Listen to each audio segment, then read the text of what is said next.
Hey, Funko lovers, welcome to the Funko Friends podcast. I'm your host, Johnny Funko, with my co host, Sam, and my in house moderator, D of a Kind. So today we have Eric from Two Boys and Their Pops. Welcome.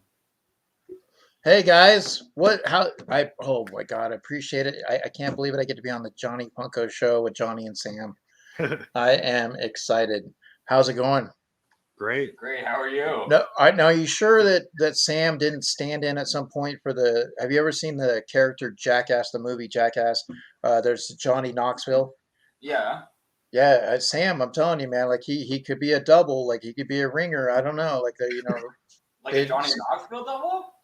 Yeah, I'm telling you, like, you might have been, that's what I first thought. I was like, okay, was this guy like on one of the shows and stuff? I had to research and stuff, Sam, I'm telling you.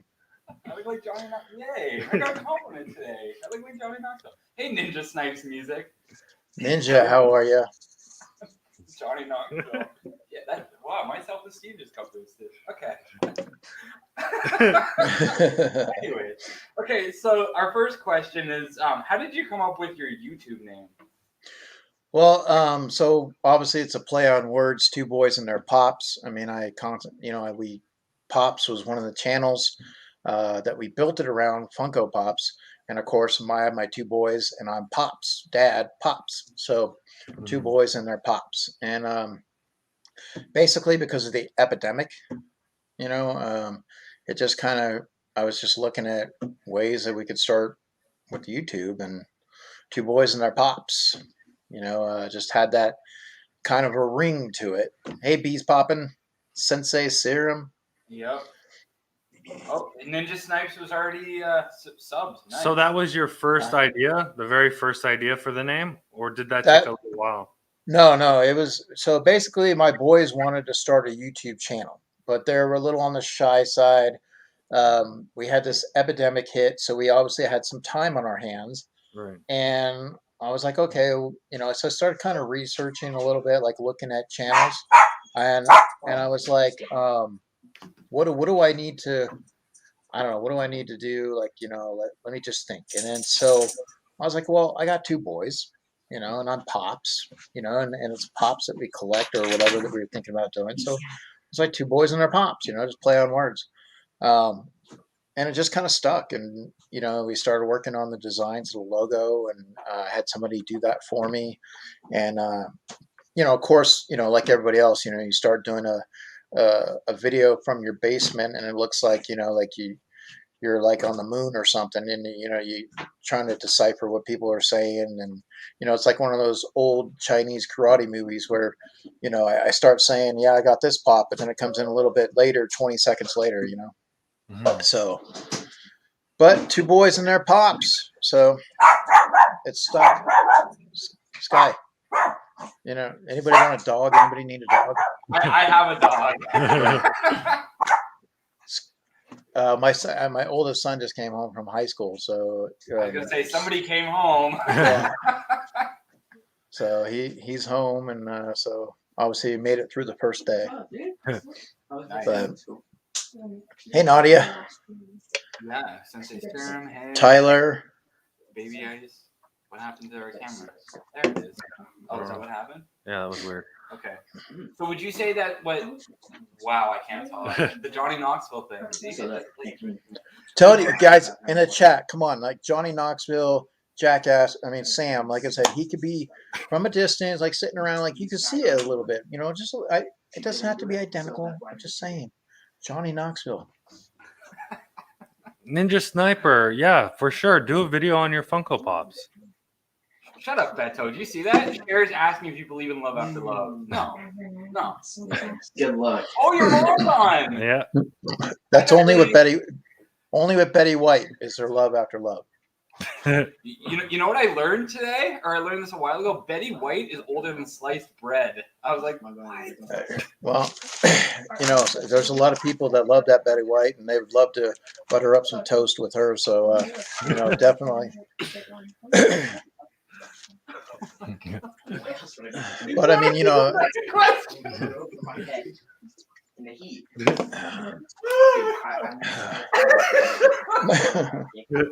trying to get out She's of a that. golden girl after all. So much fun. Wow, this connection is like something else. Yeah. Uh-oh. We're gone. I just pretty much See, this is what happened, guys, when we get a little sloshed. You know, I got a little sloshed before I came on here. So, you know, I told him, hey, we got to stop over at Timmy's and, you know, go get some donuts and coffee. What YouTube channels do you look up to? Well, most of the YouTube channels aren't on my ceiling, like, so I can't really look up. But generally, when I come, I don't know if you call it looking up, but what I like to do is see what other channels are doing, you know, and how they're evolving and being creative. And you know, like Mad Hatter Pops, right? You know, he's out there taking pictures, falls off of a log, you know, and so like he gets that in the video, and it's funny because he's fallen and stuff, but he's evolved because he's done so much different with his channel. Right. And so you look at like how people attack their channel. You know, are they going to have streams where they're just hanging out? Like we do popping around the world. We do a little bit different. Like I like to play games on my streams. You know, me and Sassy, we meet with our guests beforehand and go over the show, and we do promos. So I just look at staples. Like there's staples here, like the luau has been on here for a long time. You know, so there's a lot of great channels because it's a community, and we're all collecting. So, you know, I want to look up to the sense that everybody is how they get along with each other. You know what I mean? There's a lot of cool people that connect in so many different ways.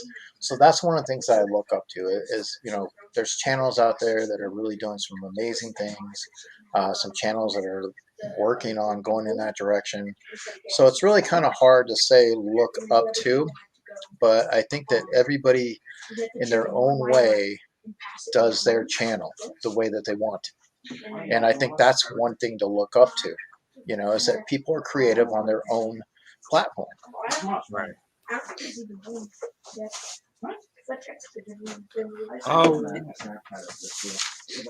what are your hobbies other than YouTube? Well, I do some kangaroo boxing. I box with kangaroos in the wintertime.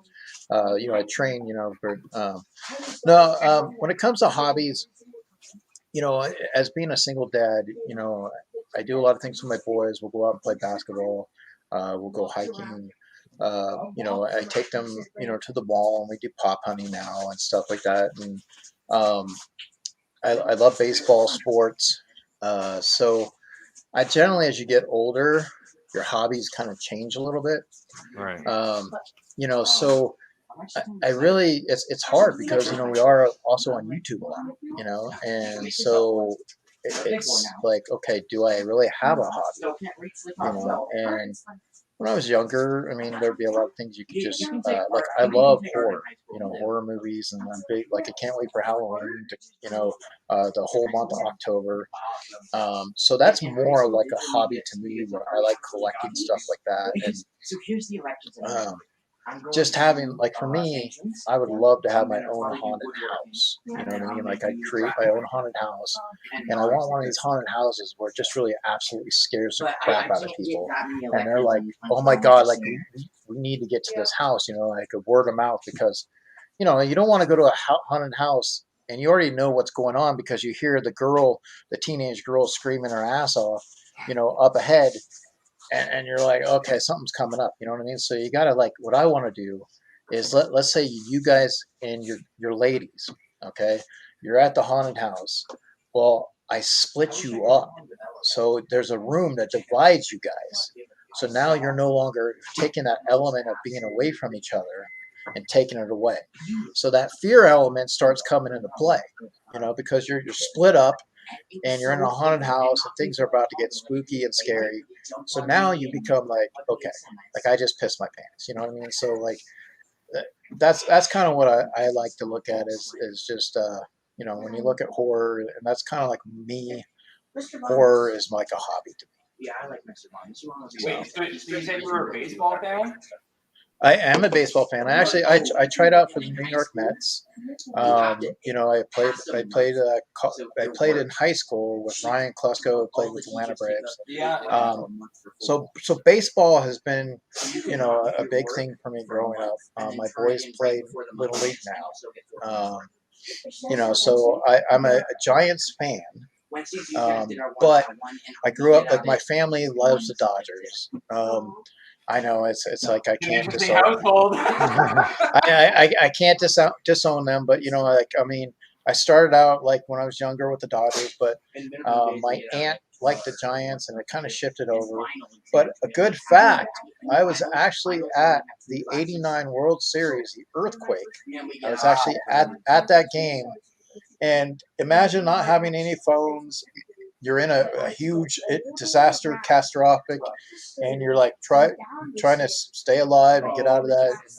You know, but at the same time, I'm like, dude, I just got my hot dog and my beer, and I'm ready to watch the game, and I now got to get up and get out of here. Like, what the hell, you know? And you don't really get the magnitude of it until once you're outside, because the stadium was shaking, but you really didn't get the magnitude until you started seeing it. And you know, but yeah, baseball has been a solid connection in my life. Absolutely. So You ever been to a Jays game? Yeah. Huh. We only went for the free stuff, you know, when they give out like the hats or the bobbleheads. Yeah. I've been up and figuring. those are the best. Yeah. It's the best when they get free stuff. Oh yeah. Like, give me free stuff.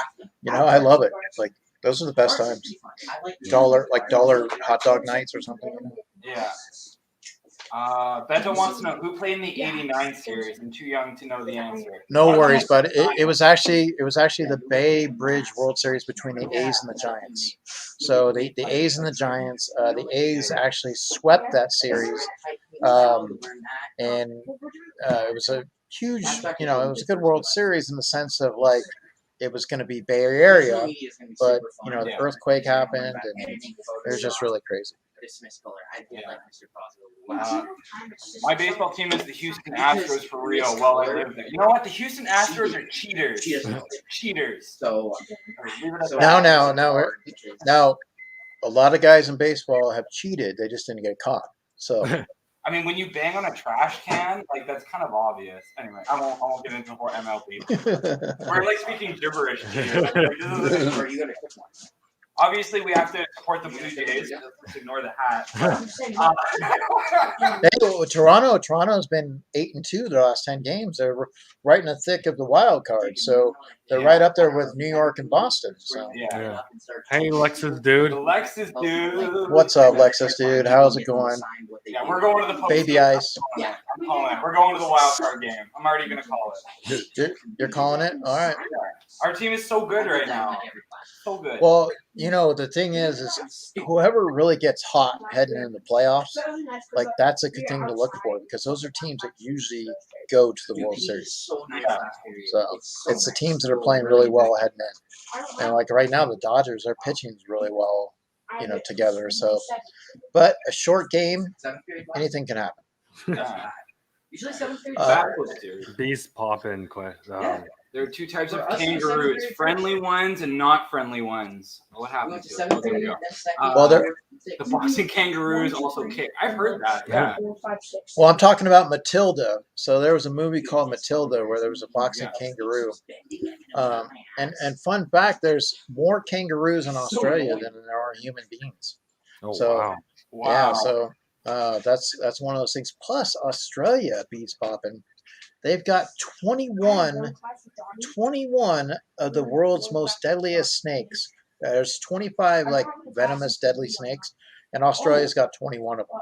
Wow. So I mean, talk about. I mean, they can keep them. You know, and that's fine. I'm not going to cry. They don't need to bring them back or anything. They can have them. But I mean, it's amazing. They got so many wonderful things over there.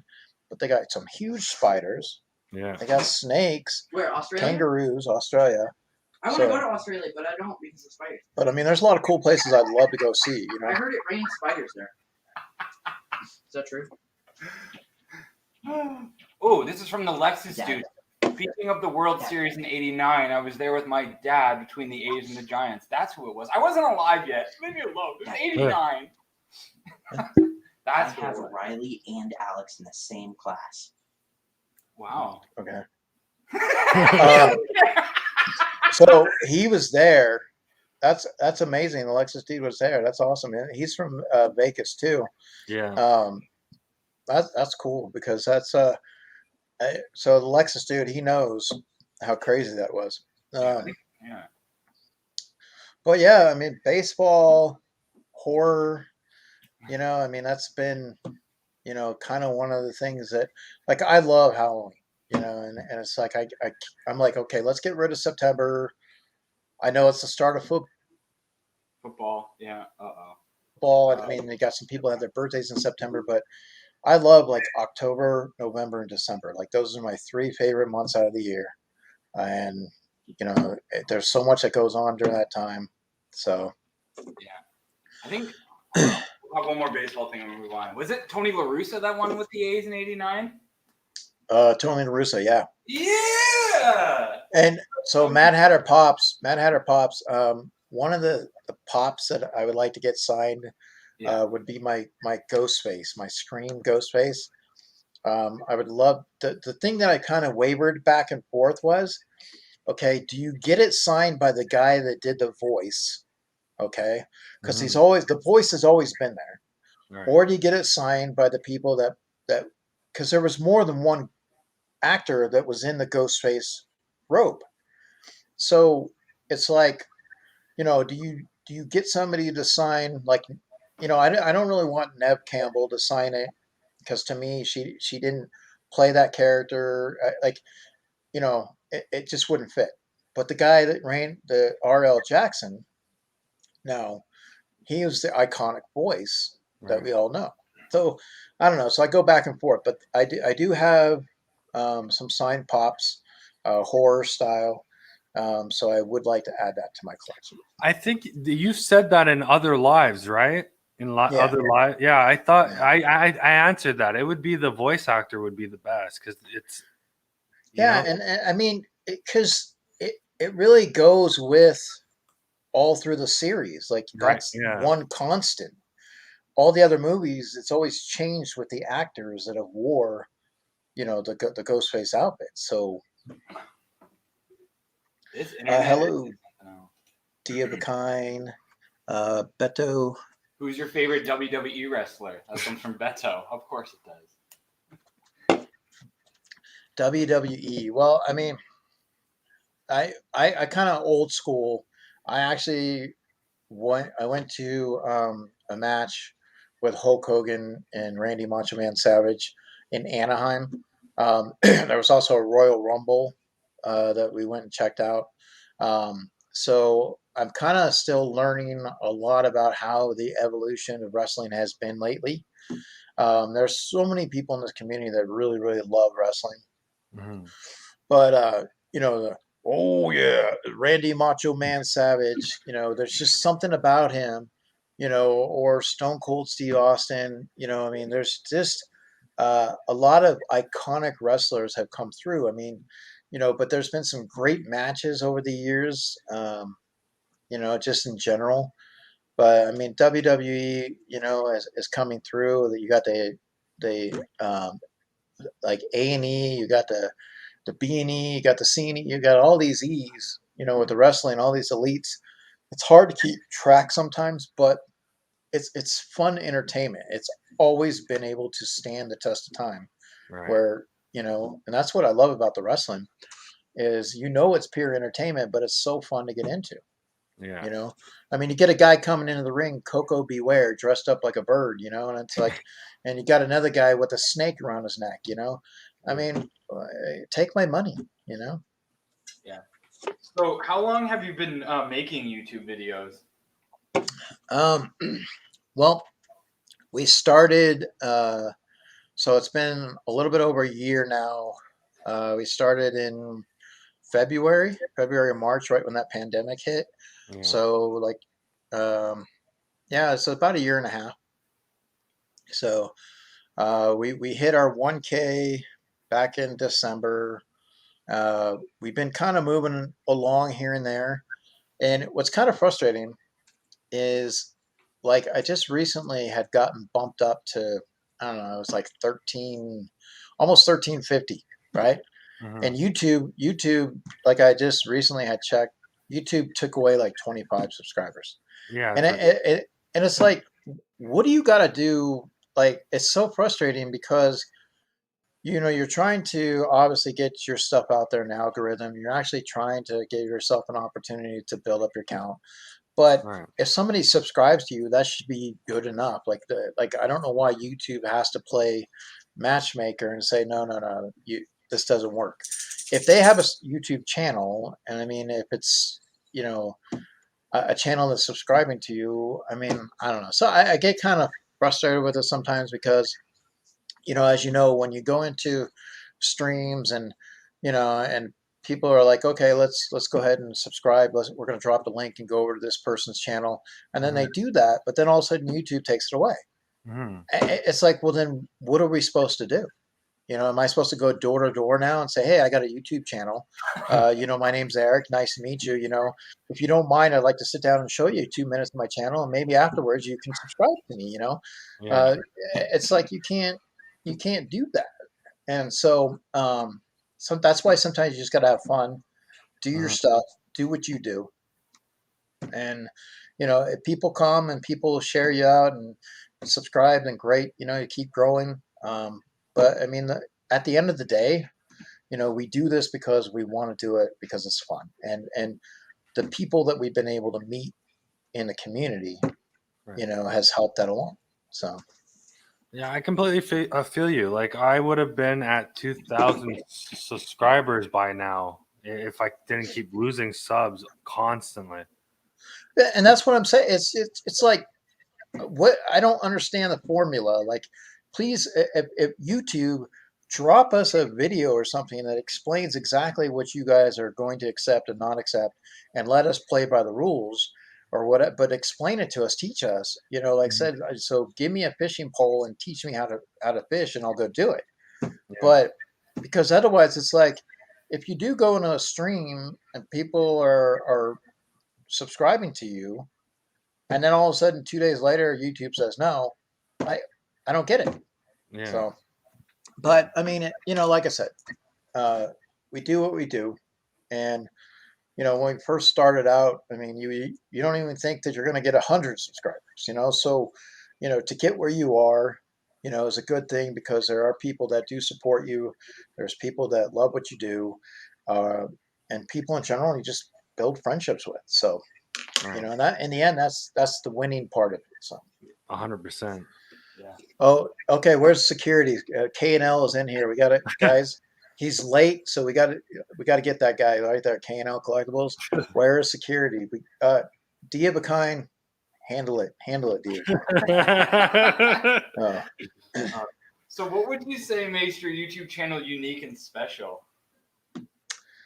Oh. Room. Well, there are people that do a channel with their kids, so it's not like I'm the only one doing it with my kids. Um, I would say Two Boys and Their Pops, is a channel um, that at any given time is not going to be like, I can open up a Funko Pop, I can open up a soda, I can do a toy hunt, I can show you scenery in my backyard, so you're going to get a variety. I can do a live stream. So Mhm. what makes my channel unique is that I do offer a variety of assortment to you guys.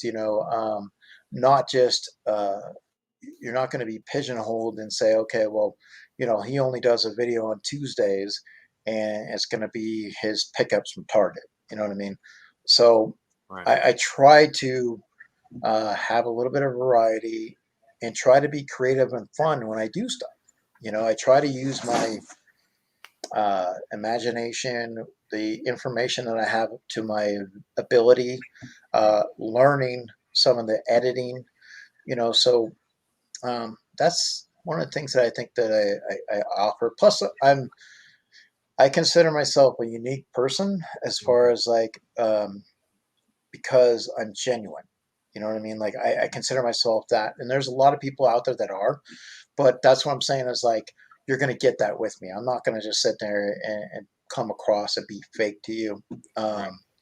So I try to be very supportive, and I try to just look at where everybody has channels and we all kind of get along, and it's cool. I mean, how many times you get to meet, be on a stream with Johnny Knoxville? I mean, come on. Yeah, when I was checking your older videos, I noticed the lake that you do videos behind, front of. That lake is so beautiful. It really is. A lot of people love coming to Lake Tahoe in summertime. It brings in so many when they got the fireworks. We have concerts here.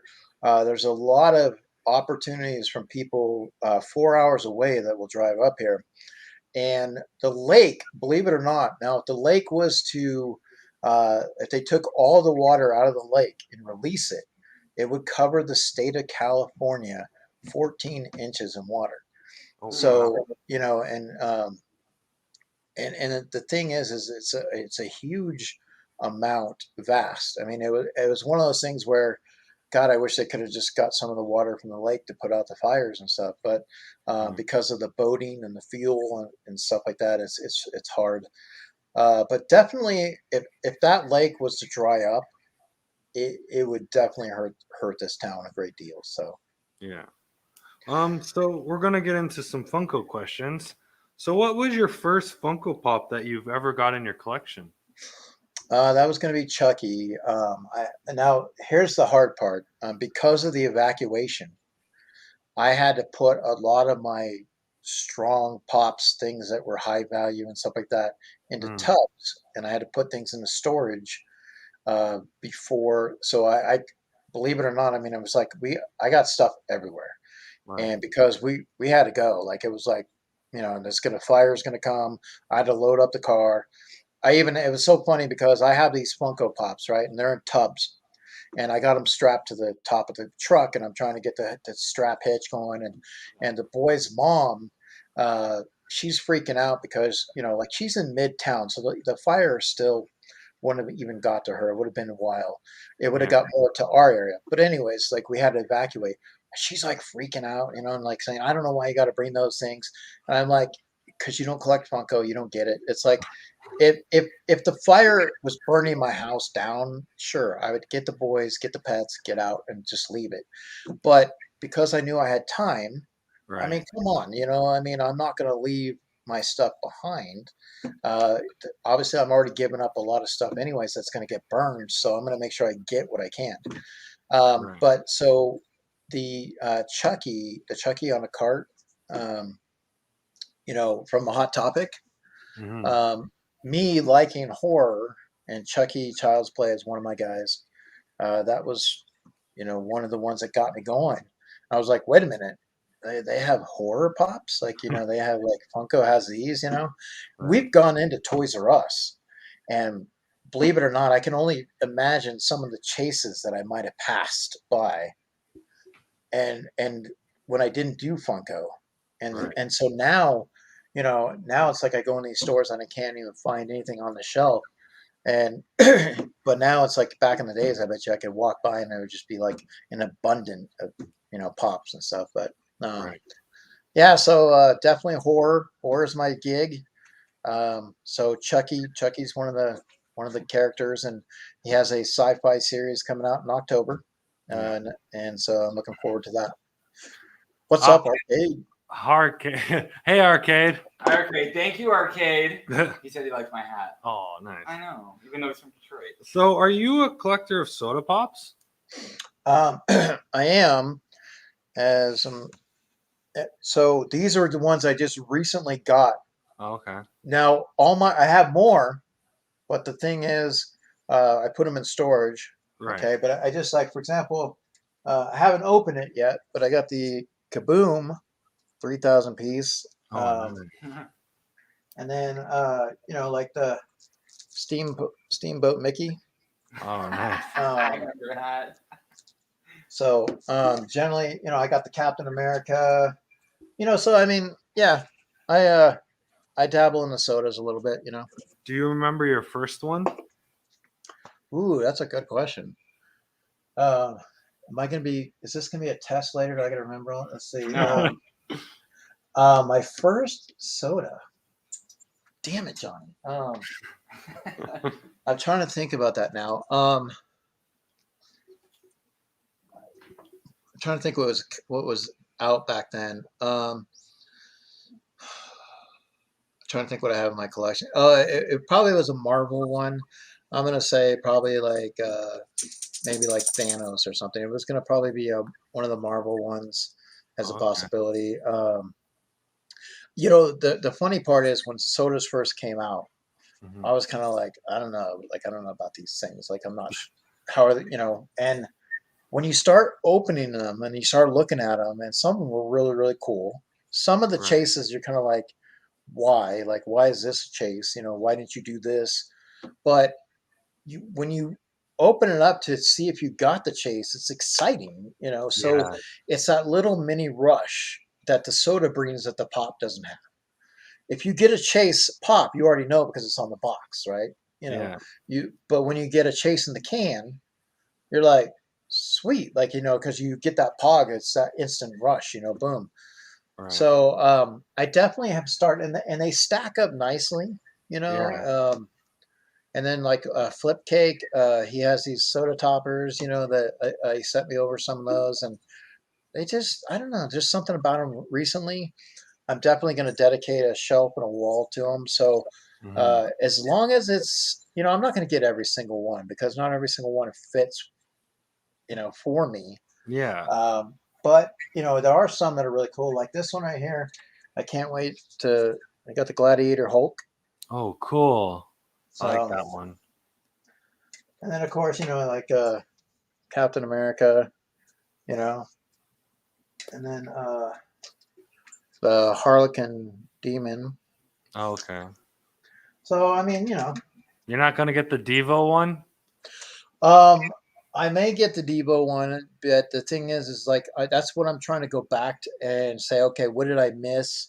Mhm. Let me see what's available out there, and go backtrack a little bit. Okay. So that's what I'm trying to do is because some of these pop sodas, like they keep pumping them out, Right. and so it's like, oh my god, and and of course when you don't get the chase, you're like, okay, now I want to go get another one, and try to. Right. So That's what happened to me. I got the Freddie Mercury and I didn't get the chase, so I got another Freddie Mercury, didn't get a chase, and so I gave it to Sam. well, and I got the Rocketeer. Ended up getting the Rocketeer one, and I mean, there's some of them, that are really like. I really wish I would have had the Funko, Pretty Funko, like that one when it came out. I Mhm. wish I would have been able to get one of those. Right. Just because. So they're supposed to have a Freddy Funko Halloween one coming up, and I'm gonna try for that one left and right. So Right. you know, uh, like I said, Funko. It's one of those things. Like I told you earlier, like when I was going through the list with you guys, what do they call it? Dinged, right? Funko dings my wallet. And they just have like a radar or something. Like the minute money hits my bank account, they're like, okay, run the Funko shop, run it. You know what I mean? Yeah. And I mean, I might as well just do direct deposit into Funko because I mean that's the way I look at it. So how did you start to collect Funko Pops? How did you get into it? Well, through the epidemic, basically I bought a few Funko Pops for the boys at Christmas time, um, and they came out of the box, and I didn't really think of it as like a collecting sort for me. I did a lot of Marvel action figures, comics, horror related items first, and then when we created our channel, you started seeing all the different variety of nostalgia pops, and so that really got me going. Right. Nice. What would you say your most and least valuable in your collection in terms of Funko Pops are? So I have the Freddy Funko Pennywise, so that's sitting at 450. So that one, and then I have like a metallic Hulk, like the chrome Hulk, that's like $2.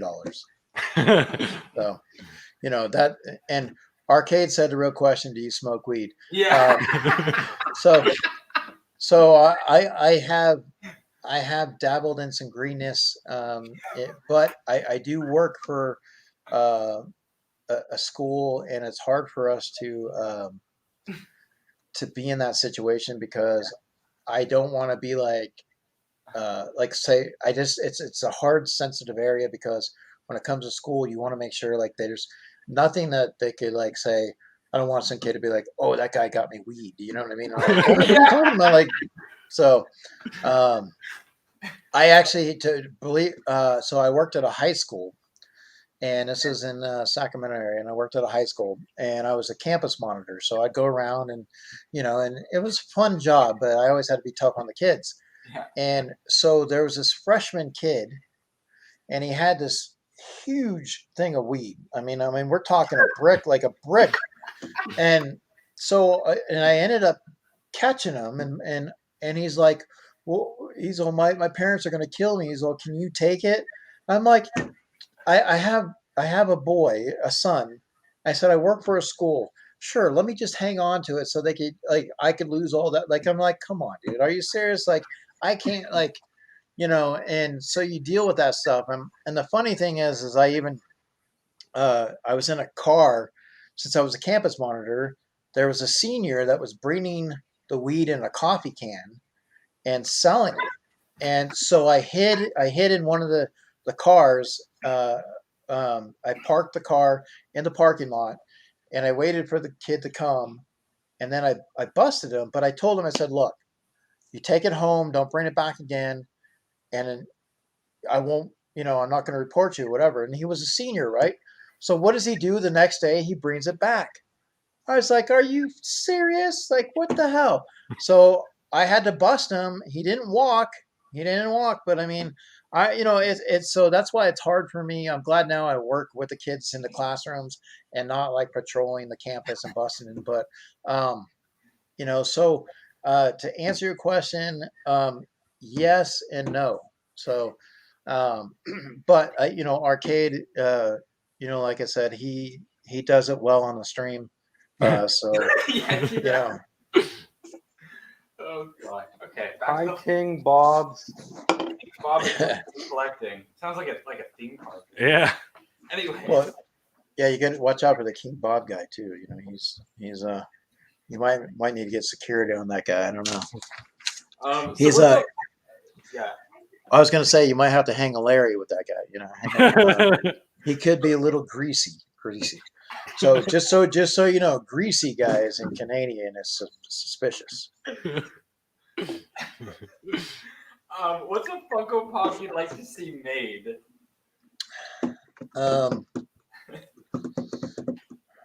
Well, that's a good question, and I thought about that before too, because there are so many really good ones out there.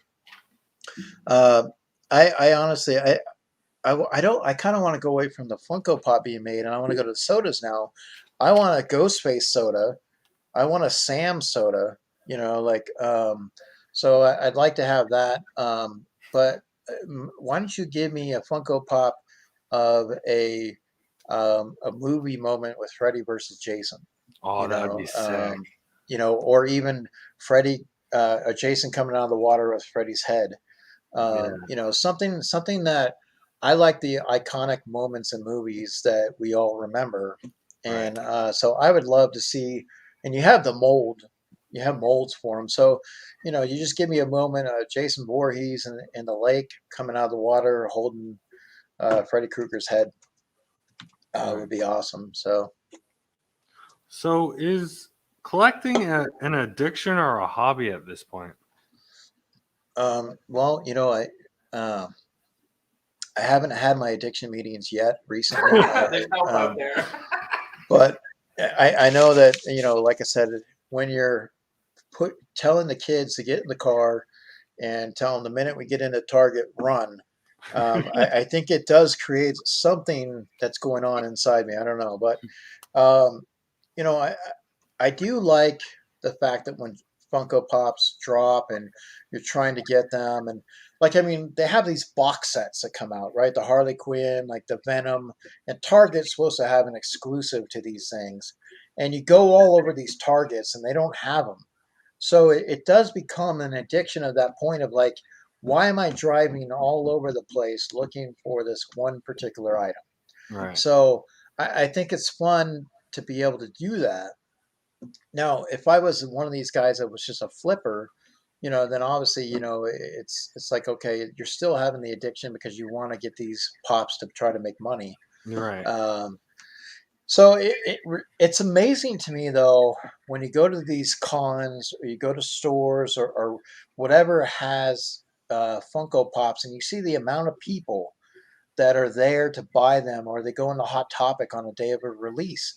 Like I went into Hot Topic, okay, and this guy must have been like 92 years old, and he was in line with, and I'm thinking to myself like, damn, like like this guy, here he is, like these are Funko Pops, and I'm like, and he's acting like he's 12, and at the candy store just gobbling it all up, and so when we collect and we do this stuff, you know what I mean. At the end of the day, it's stuff that sits around, in our house. But it does have some value because there are memories, there are things we grew up with, Right. there are things that we just find extremely nice to have. And sometimes it is bragging rights. I could say, hey, I do have a Freddy Funko Pennywise that's $450. Or, if someone has, a Funko Pop that's close to $1,000, I mean, you're like, damn. Yeah.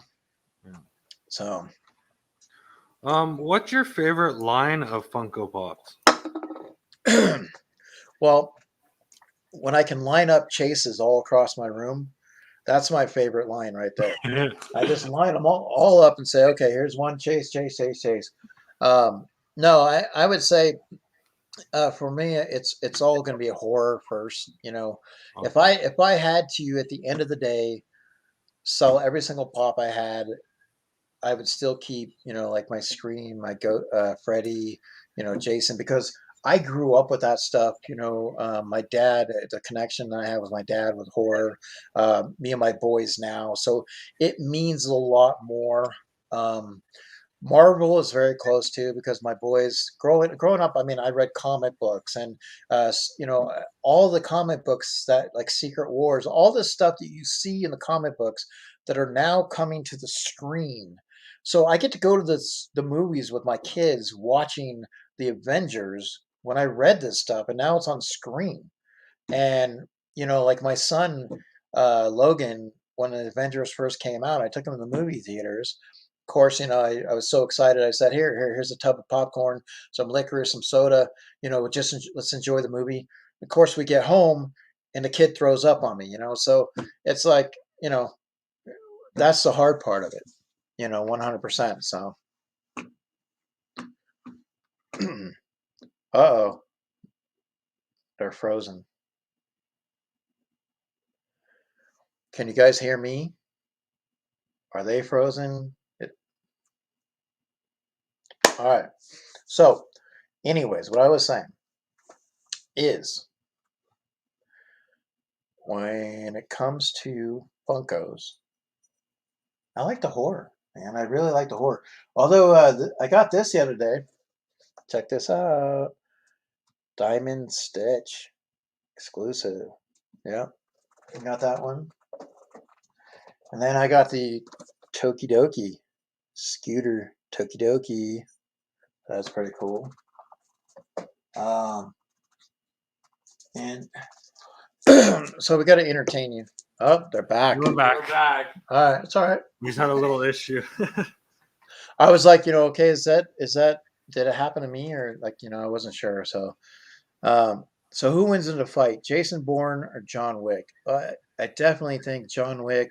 At the end of the day, I don't know. He's a pretty good badass right there. I think John Wick.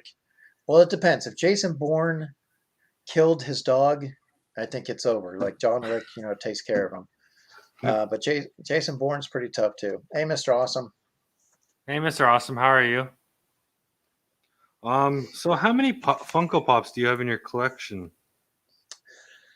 Uh, I'm probably hitting close to. If I had to go through and count, I'd probably say getting closer to 400. Oh wow, Yeah, it's a decent collection. Now that's yeah, Is that just yours or is that your yeah. boys That's too? the no the. So Logan, he collects the Pokemon.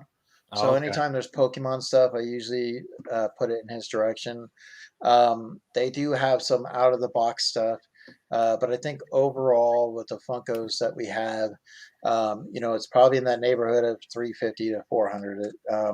Okay. One of these days, I mean, I guess maybe when there's snow and we're snowed in and it's winter time, I got nothing better to do. I mean, that means like when YouTube's closed for the day or something, but I may go through and start counting them all. But through the sodas, through everything that I have in general, like my collection has started to grow. It's like damn you, Funko. Um, but at the end of the day, I mean, it's like $18 here, $18 there, and you know, Yeah. So what was your first chase, Funko chase? Kevin Nash in Walmart. I went into Walmart and there was Kevin Nash, and I was like, holy crap! Like Nice. I was like, for $8.78, I'm getting a Kevin Nash. Like That's awesome. so, yeah, it's cool because when you go into stores, you're always trying to figure out the days that they're going to be there. We did have a luck.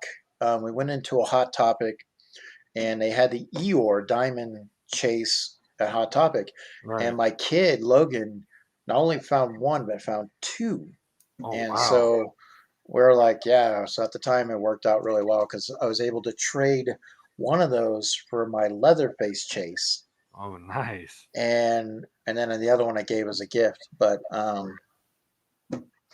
yeah, anytime you can find a chase, I think it's exciting because it's not expected, and you're hoping when you go in. But there always seems nowadays we're also fighting with employees. You know what I mean? So somebody that's a collector that works at a store, Right. and if they know that that chase for whatever reason is going for $80, they're gonna put it somewhere, call up their friend and say, "Hey, come over to aisle 14 behind the mayonnaise. I put the chase. Go get it. It's a Venom chase. Whatever."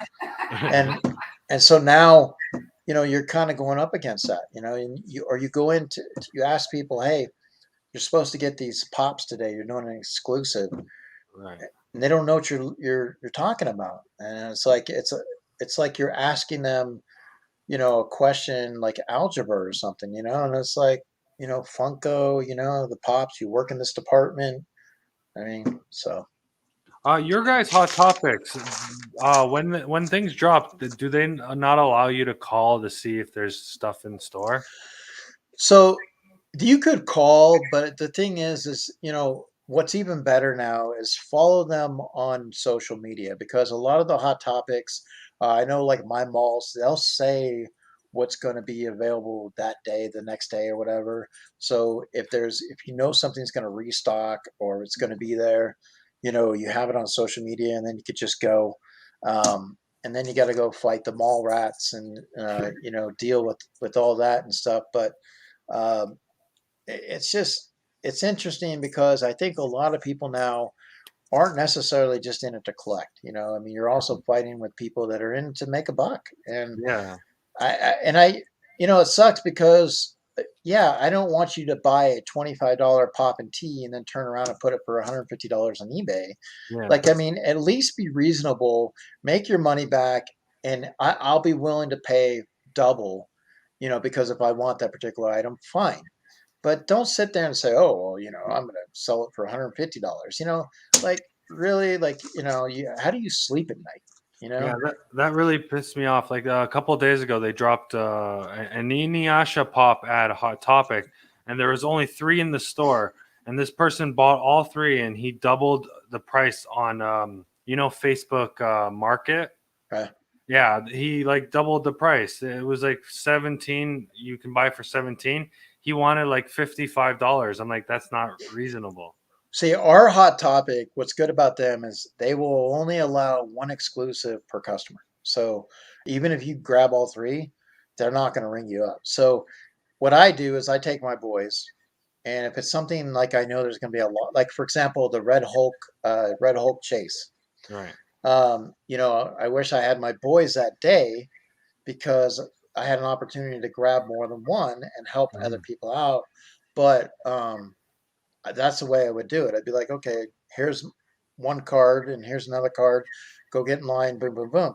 Yeah. But at the same time, like I'm not going to just get them and say, okay, now I can go and roll these and flip these. Like sure, there's an opportunity to make a little bit of money for something. You do it, but I mean, at the end of the day, like if um, Mad Hatter Pops or Lexus Dude or KNL or King Bob or anybody in the chat, Arcade says, "Hey, look, I want this one. I've been missing out." I mean, I Mhm. don't, if I got an extra one, hey, whatever, pay me Right. for what I paid for it, and pay the shipping or whatever. But I don't know. Some people they feel like they're entitled to up the ante, and it's a $15 item on Funko, and now I'm going to charge you 150, and it's like. So if we don't buy them, Mhm. they're stuck with them. So I mean, they have to bring their prices down if they want to get rid of them. Right. So Yeah. the thing is just stand and wait it out. Like I'll give you an example: the Freddy Funko Wolfman that just came out recently uh, was on eBay, and it was like $150 and this and that. I was waiting. I was going to get it, and then some other things came up. Well, I just recently checked it. I can get it as low as $59 now. So sometimes if you just wait out the storm, you're going to see the sun. And Right. it's but it's a sense of urgency too. People feel like they have to have that because once it drops, I'm not going to get it back. Right. You know, Yeah, and so that's a good thing for me, like having friends in the States. If I missed out in Canada, I can be like, "Can you pick me up a pop?" And they're like, "Sure, I'll send it to you." yeah, Like it's the best. it's to have it's basically having the eyes everywhere. It's like, look, hey, if you're going in, you can tell people straight up. If you're going in and you see one of these, can you please pick me up? And the beauty of it is now with PayPal, it's not like I got to send you a check, or or wait till I get paid or whatever. But I mean, like, I could be like, dude, I'll wire you the money right now, Right. buy it for me, so it's not going to coming out of your pocket. Yeah. Like I'm paying you, you're just picking it up, and then whatever the shipping is, let me know, and I'll pay that. So I mean, it's not that hard, Yeah. and it's just whether or not you want to pick it up. But I mean, and as a great a testament to that, I got the Stanley Funko Chase, the soda chase. Hmm. I had pre-ordered these, and I didn't realize I pre-ordered them from a comic book shop in Florida. I Yeah. was like, oh, what the hell? Like, I can't, I'm not in Florida, right? So I get on my little chat a little bit. I'm trying to like, figure out who's in Florida. And so a couple of people were, but they weren't exactly at that around that store. Right. Well, so Two Flowers, Evelyn, she just so happened to be in the store at the time. And so I sent her the money. She picked them up for me. She was able to get some for herself. And she sends it to me, and it pulls up one of them being the chase. So, you know, it works out because of the way this community is. Right. There's a lot of genuine, really cool people that if you were in the same room with the same state, whatever, same country, there are people that you're generally going to be able to interact and hang out with. You're going to Right. go have barbecue with. You're going to pop open a beer. You're going to roll a joint with Arcade. You know what I mean? Like it's Right. like play some video games and chill and hang out. I Right. mean, that's what it is. It's not like we all get on here and it we don't know each other or something. We're learning about each other, building friendships. So Right. So how many chases do you have in your collection so far? uh, I I believe I have probably about 10 chases. Yeah, I have probably about 10 of them. But I also have like, like Tiffany, the Tiffany Chase from Chucky. I Yeah. have a Leatherface. One of my biggest chases, will have the glow in the dark Jason Voorhees that the community chipped in and they gifted to me, which I was really taken back by that, to have that A-OK. And so that's one of my best pieces in regards. That's priceless. And that's what's a testament to, once again, this community. Right. I mean, it's like people don't have to do stuff, but they do, and they do it not because they're saying, "Okay, I'm going to send you an A-OK, and I want something in return later on down the road." Right. Like Mad Hatter Pops. I want the Wolfman soda from Scooby Doo. Like I like that's one of those shows that I liked growing up, and I really Mhm. wanted that soda, and he's got one, and he's gonna send me one, and it's like just people that do stuff like that, not because I'm holding a gun in their head and saying, like you better send it now, I'm going to blackmail you or whatever. Right. It's because they genuinely care and they want to see some. It's a kindness thing. It's just I don't know. It's just really weird, but it's awesome to be part of. Mhm. Oh no, it's see, there's my partner in crime from popping around the world, the lovely, amazing Miss Sassy Cajun. Now she's on the road to 1K. So if you haven't subscribed to her, make sure you guys check her out, guys. But she keeps me in line, Johnny Punko. She keeps me in And line. in November 11th, she'll be one of our guests on the Funko Friends podcast. Don't miss Nice. You're Um, gonna go down to the bayou. that. so what's your favorite store to shop at for Funko Pops? Um, well, it used to be Target until now the shelves are always bare. But I think variety wise, Hot Topic has been when I can go there has been more available of what's there. But also when you go in the mall, they have these little like side stores that have Funko Pops and stuff. So I don't know if there's particularly a favorite store because lately a lot of these stores have been failing. Mhm. When you expect to walk into a store, when you know that they're supposed to have an exclusive and they don't have it, like I'm telling you right now, like Funko, they need to start really paying attention to that because you have a retailer that has an exclusive to your product, and every Target out there, every Walmart out there should have some sort of product, whether it's two of them or 20 of them, and they Right. should all be dropping on the same day. And you should have a spreadsheet and say, okay, I know that this store has this inventory, this store has this inventory. Boom. So Target is on top of it. And they say they know that their stores nationwide have product. Because when you walk into a store and they don't know what you're talking about, and you're like, this is Target Con, and you have an exclusive and you don't have any product, like that's an issue.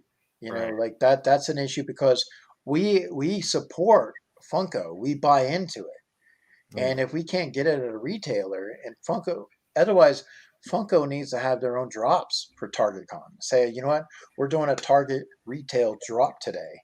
So everything that you could try to get on online, you could try to get it in the store, but we're going to exclusively drop it today at Funko. At least there, I might have a better chance. I mean, I don't know. It's frustrating for us because we get Funko Pops 2 weeks after you guys get yours. So something will Yeah. drop. Yeah, it's very annoying too. Well, I've had some success is Funko Europe, the Europe shop in Funko. I do have a friend in the UK. Mhm. So if I do want to buy something, if I do miss out on a drop here, sometimes I can get it on the Europe shop and he'll go to his address and then I just pay for the shipping to send over here. So sometimes it works out that way and I can pick up some sodas. Plus, too, you get some exclusive smaller pieces, that will be coming over and stuff like that. So, it's always good. Plus, if you're part of groups, I know like K&L is part of the Gasolcast group, and Mhm. they look out for you, and sometimes they come across stuff and they let you know, hey guys, I'm at the store, I got 20 of these. Mhm. Um, so that's what the community is good about. But for you guys, I mean, it's hard because I mean, you do have a Toys R Us, but when you go into your Toys R Us, your sodas are missing. Like they always, open them up or something, and you can Yeah. never, So you have that, but you got the EB games. So you do have, but you don't have a Target there. No. For Target, for some reason, didn't do well. But you have Walmart, right? Walmart's there. Yeah, Yeah, our Walmarts suck for pops. There's maybe 5 pops in the store at all times, and most of it's online. Well, see, then I guess we have that in common, between the United States and Canada, then, because lately our Walmart, once again, I think it's almost like during this pandemic, they were going through so much supply where we were ordering stuff Mm, that some of these guys are like, I hate Funko, like I hate like these collectors, like, and so they literally like are rebelling, like I'm not going to put it out, yeah, or I'm going to bury it, or I'm selling it to like Walgreens, I'm going to sell it to my friend, and so that's what you're constantly competing with. right. So yeah. Yeah, we just got our first FYE in Toronto. That was exciting. that's and FYE. The issue with FYE sometimes is the shipping, and I've received things from them, and it's like just a pop in the box, and Yeah. it's like really, like I'll tell you an example, which is amazing. I just recently picked up a soda. Um, let's see, from Tall Man Toys in Tennessee, right? Mhm. This guy, it was one soda. He sends it wrapped in plastic in a box and foamed cushioned in a big box. Like, I mean, this thing was like Fort Knox for one soda, but it was amazing to see that because when you look at some of these companies and you're like hoping and praying that that box didn't go through the car wash or the driver's not sitting on it while he's eating his McDonald's, Right. and you're just hoping that because I've walked into a post office and seen them literally playing football with packages, and it's like, dude, like, so that's kind of what we go up against. So hey, Mark Hauser, how are you? Hello. um I don't know, it's crazy. That was like a few months ago. I got a package from Walmart and it was a Michael Jackson pop. And I opened it up and it was like the whole box, the whole Funko box was damaged. And like, oh, I was so mad because I wanted a Michael Jackson for my collection so badly. And that Yeah, was the last one they had. yeah, and that's what I'm saying is like the attention to detail when they look at these things, because they think that it's just what's inside the box. They think like we just want to take it out and we're Yeah. going to keep. They don't think that we don't care about the actual presentation and the artwork and the way the box is holding the pop. Right. And I'm telling you right now, it's very frustrating because Amazon's been notorious for that as well. Like you Mhm. get these pops that are squished and busted, and you're like, I don't remember sending you money that way. Like, did you get my $20 all torn up and ripped up and shredded? I don't think so. You got it completely in a good condition. So I want what I paid for the same. Right. So what would you say your favorite 10-inch Funko is, if you have any? My favorite 10-inch. I'm kind of looking around and I'm thinking.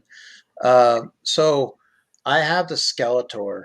I have the Skeletor Funko Shop one. That's like $100.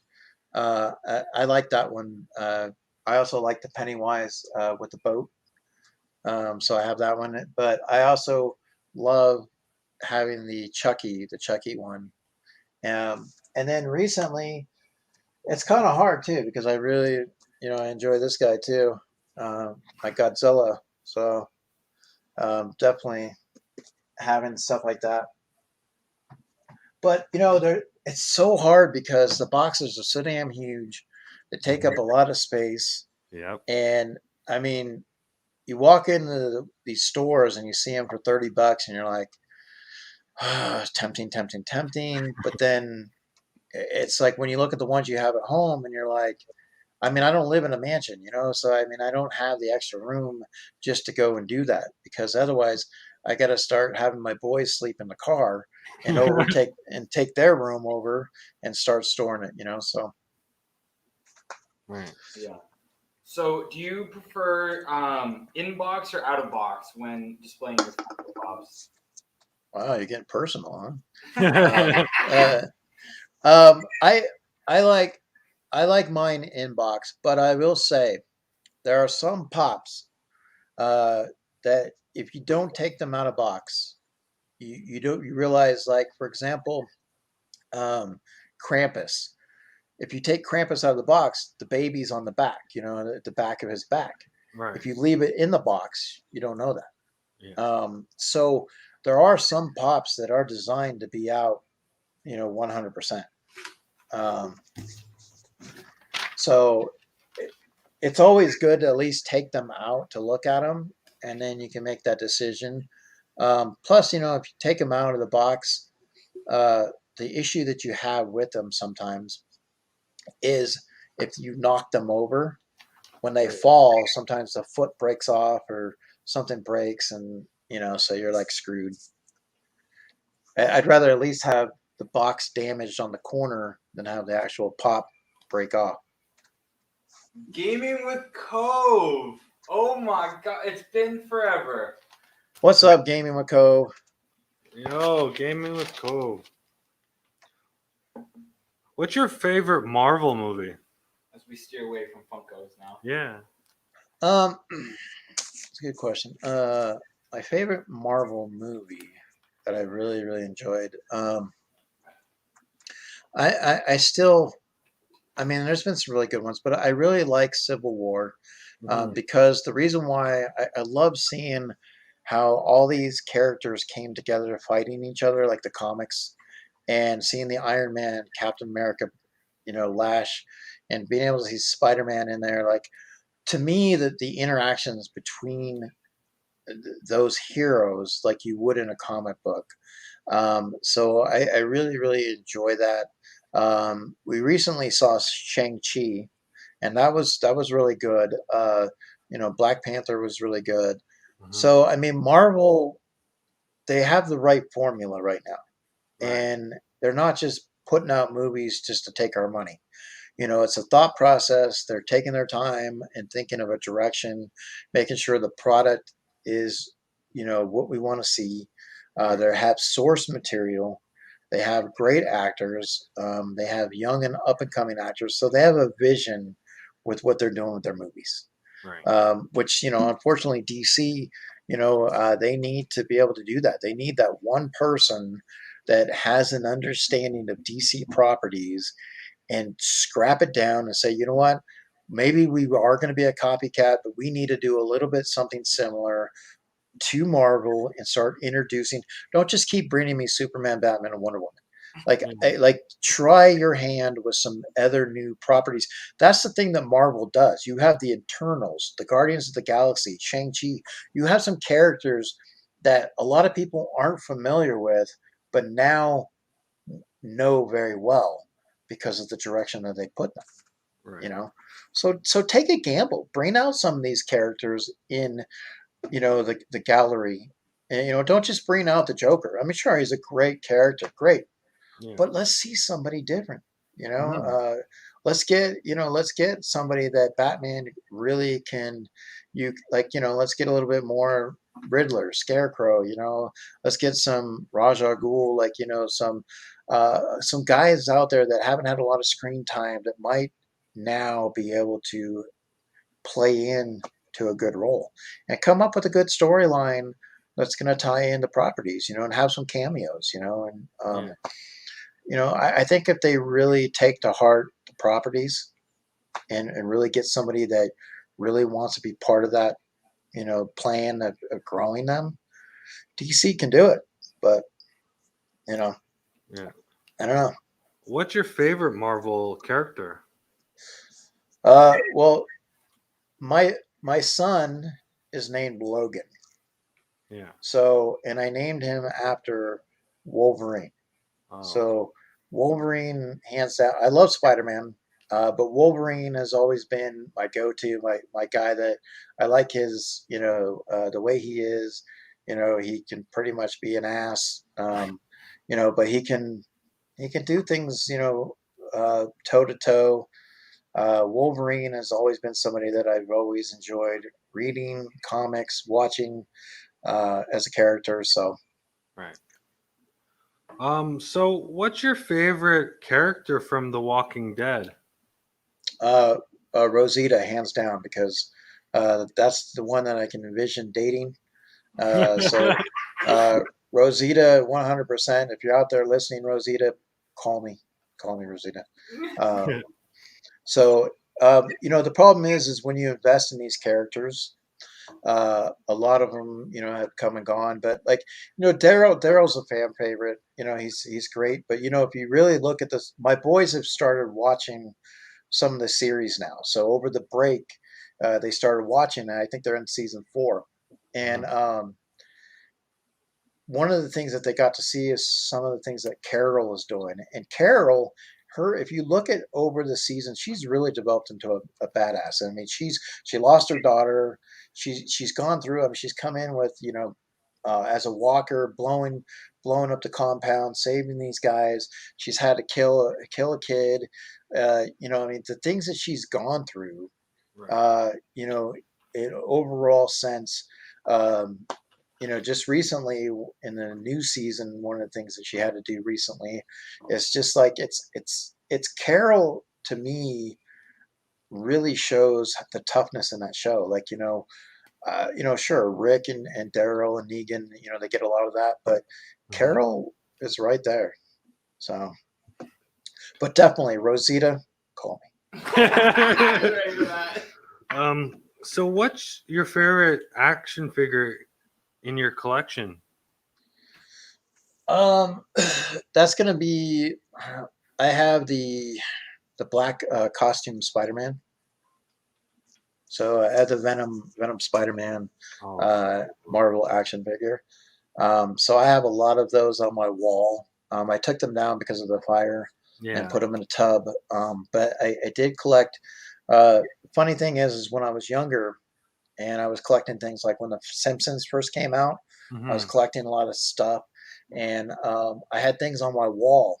And I went to work, and my aunt had my little nephew who was like 3 years old. She let him go into my room. Well, he got up on the wall and saw toys, so I started opening everything. Yeah. And I was like, I came home and I'm like, are you serious? Like, these are collecting things. Like, these are things that I don't just go into a store and find. Like, and so she tried to replace as much as she could, but that was one of the hard things, is because when you spend the time to build up a collection, Right. and then all of a sudden it's just like, oh my god. And what are you going to do? It's a 3-year-old kid, so Yeah. I can't be mad at him for wanting to see a toy on the wall. But um definitely Spider-Man and Venom, that costume suit. I remember the Marvel Secret Wars was such a great comic book series, and when Spider-Man got a suit, for that, the symbiote, I think it was awesome. So. Right. Yeah, I'm a huge Venom fan. That's one of my favorite characters. Well, and I heard like there's been some leaks about the movie recently, and I know like the screen, the end scene credits and stuff, and I've tried to stay away from it, but I do know that with Carnage, the guy that plays Carnage, Mhm. he does a really really good job on this, and Cletus Cassidy, obviously. So it's going to be an interesting movie. The hard part is it comes out around the same time that Halloween Kills comes out.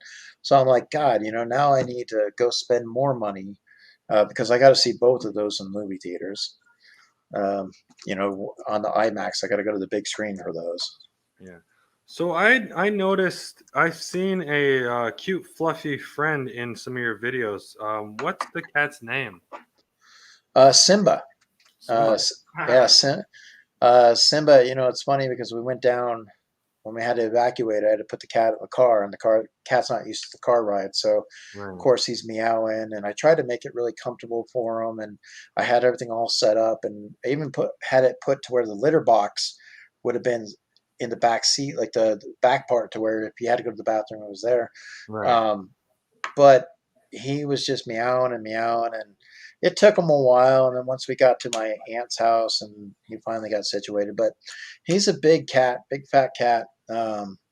Loves his treats. Cool. Occasionally, he's sleeping right now. He's hanging out in his bed, just with his paws up. And but when we went to the pet store, the boys wanted to get a cat, and we're looking around and going to all these places that had adoption days, and he was the one that stood up, like, and kind of like put his paw to Logan.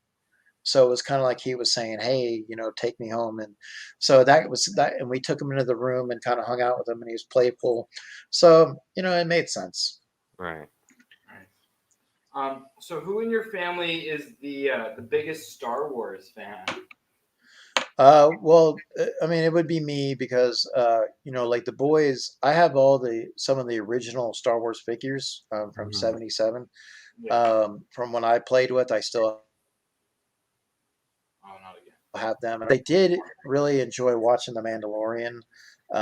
So they did get into that. I would say they watched some of the Star Wars movies, but they're probably more Mandalorian based, fans, which is fine by me as long as they have some of that nostalgia, and they have an idea of some of the characters, and it's still part of my childhood going into their childhood. So Right. it's a generation carrying on. You're gonna probably hate me then. Oh, I've never seen any of the Star Wars. but there's hope for you, Johnny, because the thing is you don't have to see every one, just at least see the first one, and then from there, you never know. You may want to see the second one. People are people are telling me to see all three. The very The OG ones. the old tree. Yeah, the OG ones. See the first one. Okay, see the first one. Just, I mean, look, it's an hour and a half, 2 hours or whatever, right? Right. Yeah. So you sit down, you hang out, and you take a step back and you watch it, and Eat some you chips. and you try to understand why Star Wars is so a big impact on pop culture, Right. because all those people can't be that wrong, and I mean, Star Wars, you have a May 4th, May the 4th be with you, Yeah. Revenge of the 5th.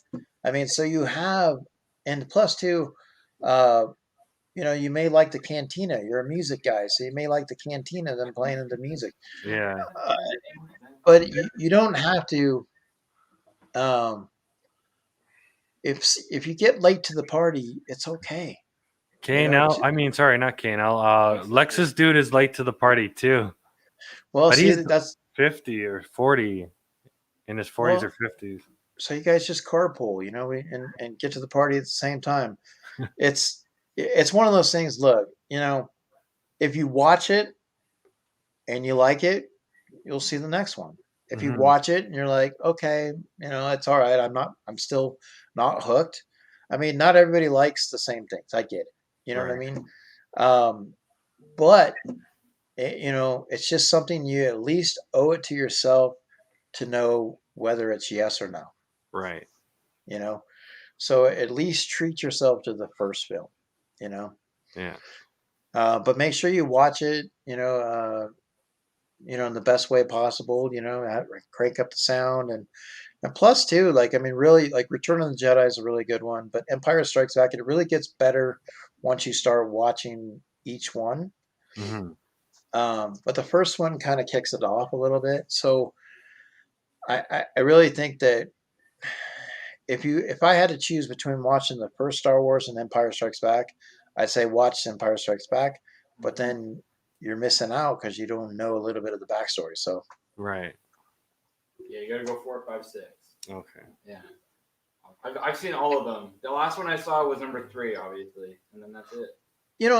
I mean, Star Wars has a special place amongst the fans, and I mean, when they made the movie, they had no idea. They made the actual action figures that night of the premiere. They started producing the action figures, and Right. and so it was one of those things where they didn't anticipate the nostalgia behind that was going to take place. So you know, and that's everybody has fandoms or cult following or whatever the case may be, and you owe it to yourself to just say, I'll check it out. Arcade. Oh Yeah, my I know. God. Spaceballs, whatever. Um, May the Schwartz be with you. so do you stick with a specific line of Funko Pops, or is it just like whatever catches your eye? Yeah, so I will basically gravitate towards the horror stuff first. I mean, that's going to get my money first.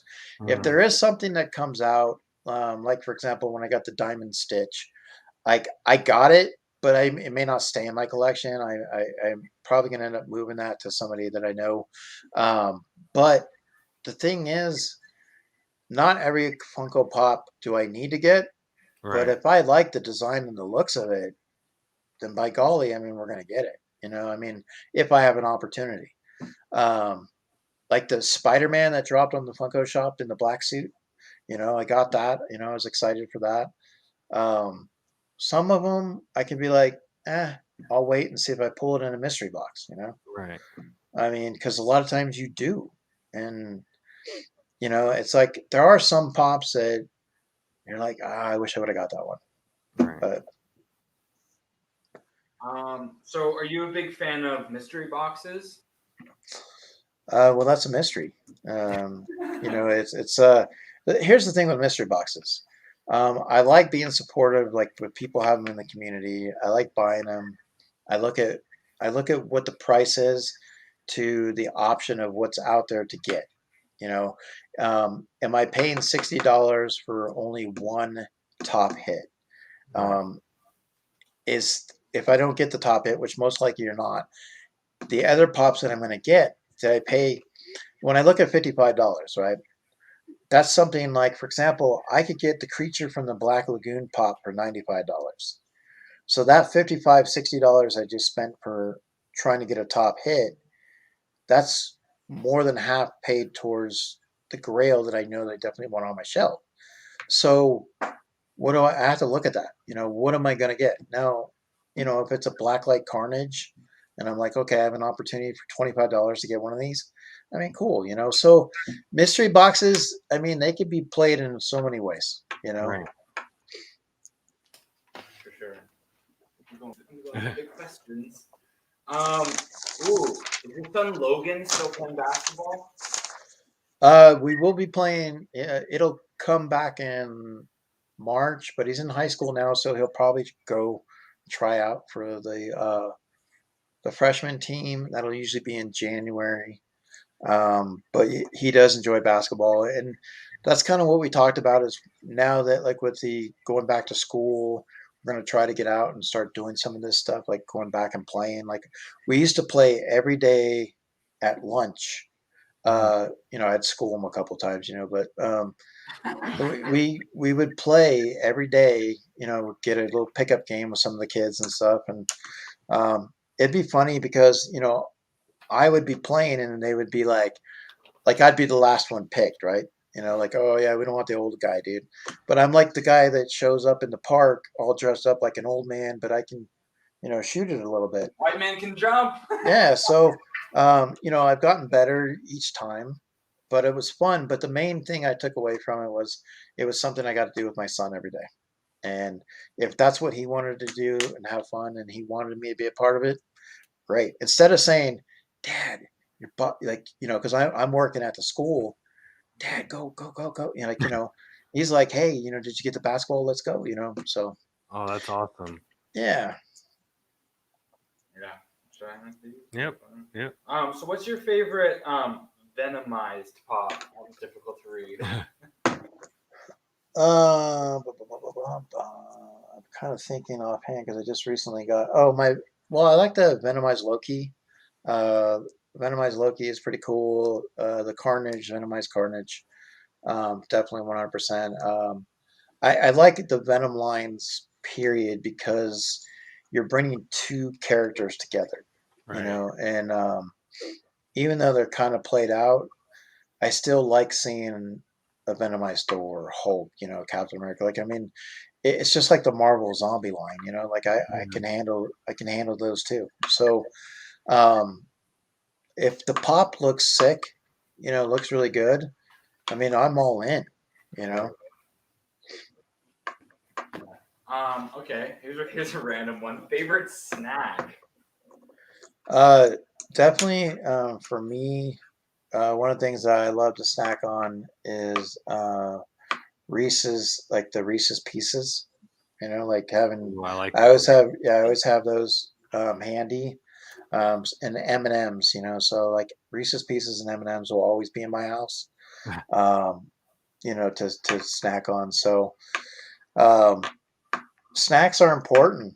You know, I mean, snacks are fuel. You know, you got to have some good snacks. Yeah. Right.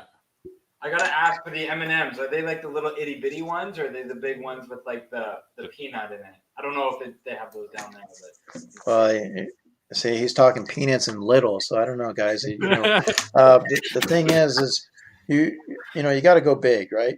You got to go big, 100%. So it it's the shell, the candy shell, uh, peanut M and M's, but the peanut butter ones are good too. Yeah. yeah. So Are you a Toy Story fan? I did take my kids when they were younger. I think the last one we saw was three. I think it might have been, yeah, 3 or 4. You know, Toy Story is one of those movies that, you know, I mean, I have a flock bullseye, um, you know, and I don't need every single pop from that line, but Yeah. you know, I can take it or leave it, you know. Nice. I was gonna ask. So, which one is your favorite? The first one, second one, third one, fourth one? I think I like the first one. I like. I mean, the first one was I liked it. The first one because of Sid, Hmm. and you know how it played out, where you know they're Sid's demented, putting all these toys together and twisted, and you know they got the Pizza Planet and the claw and all that. Like I think the first one, the way it was played out, was really well. Anytime you start getting into seconds and thirds and stuff like that, you know, it feels like it's rushed, and they feel like they have to get those movies out there because they're trying to get your dollar, and the first one did so well. Um, so it's almost like they need to make these movies in succession and make them really, really solid, and then cut them. Like do the first one if it does well, then drop the second one and drop the third one, but do them in line as if you know these are one time coming out, one time deal, and make put a lot of thought into them. You know, because it does seem like some of these sequels they get played over. It's the same thing we've seen before. Like in Ace Ventura, sometimes you see the same. So make something original, you know, and keep it fresh. You know. For sure. Arcade has a question. Do you have a Spirit of Halloween store by you? We do. And Halloween is definitely like it's 20 minutes down in Carson City, so I can get down there 100%. We just recently went to a Spirit Halloween in Sacramento.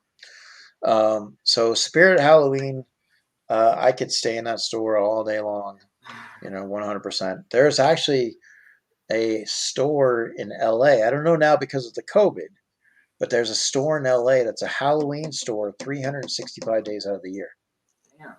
So for any day of the year, you can walk into that Halloween store and just load up. So Nice. Right. That leads perfectly into our next question of Halloween coming up. Do you guys have any idea of what you guys want to be?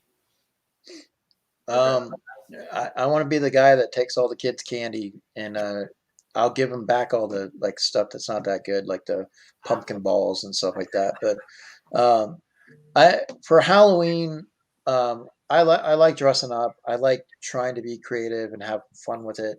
You know, my boys will still dress up. We'll go down to my cousin's house. One of the things that we've done in years past is we've made a Halloween movie.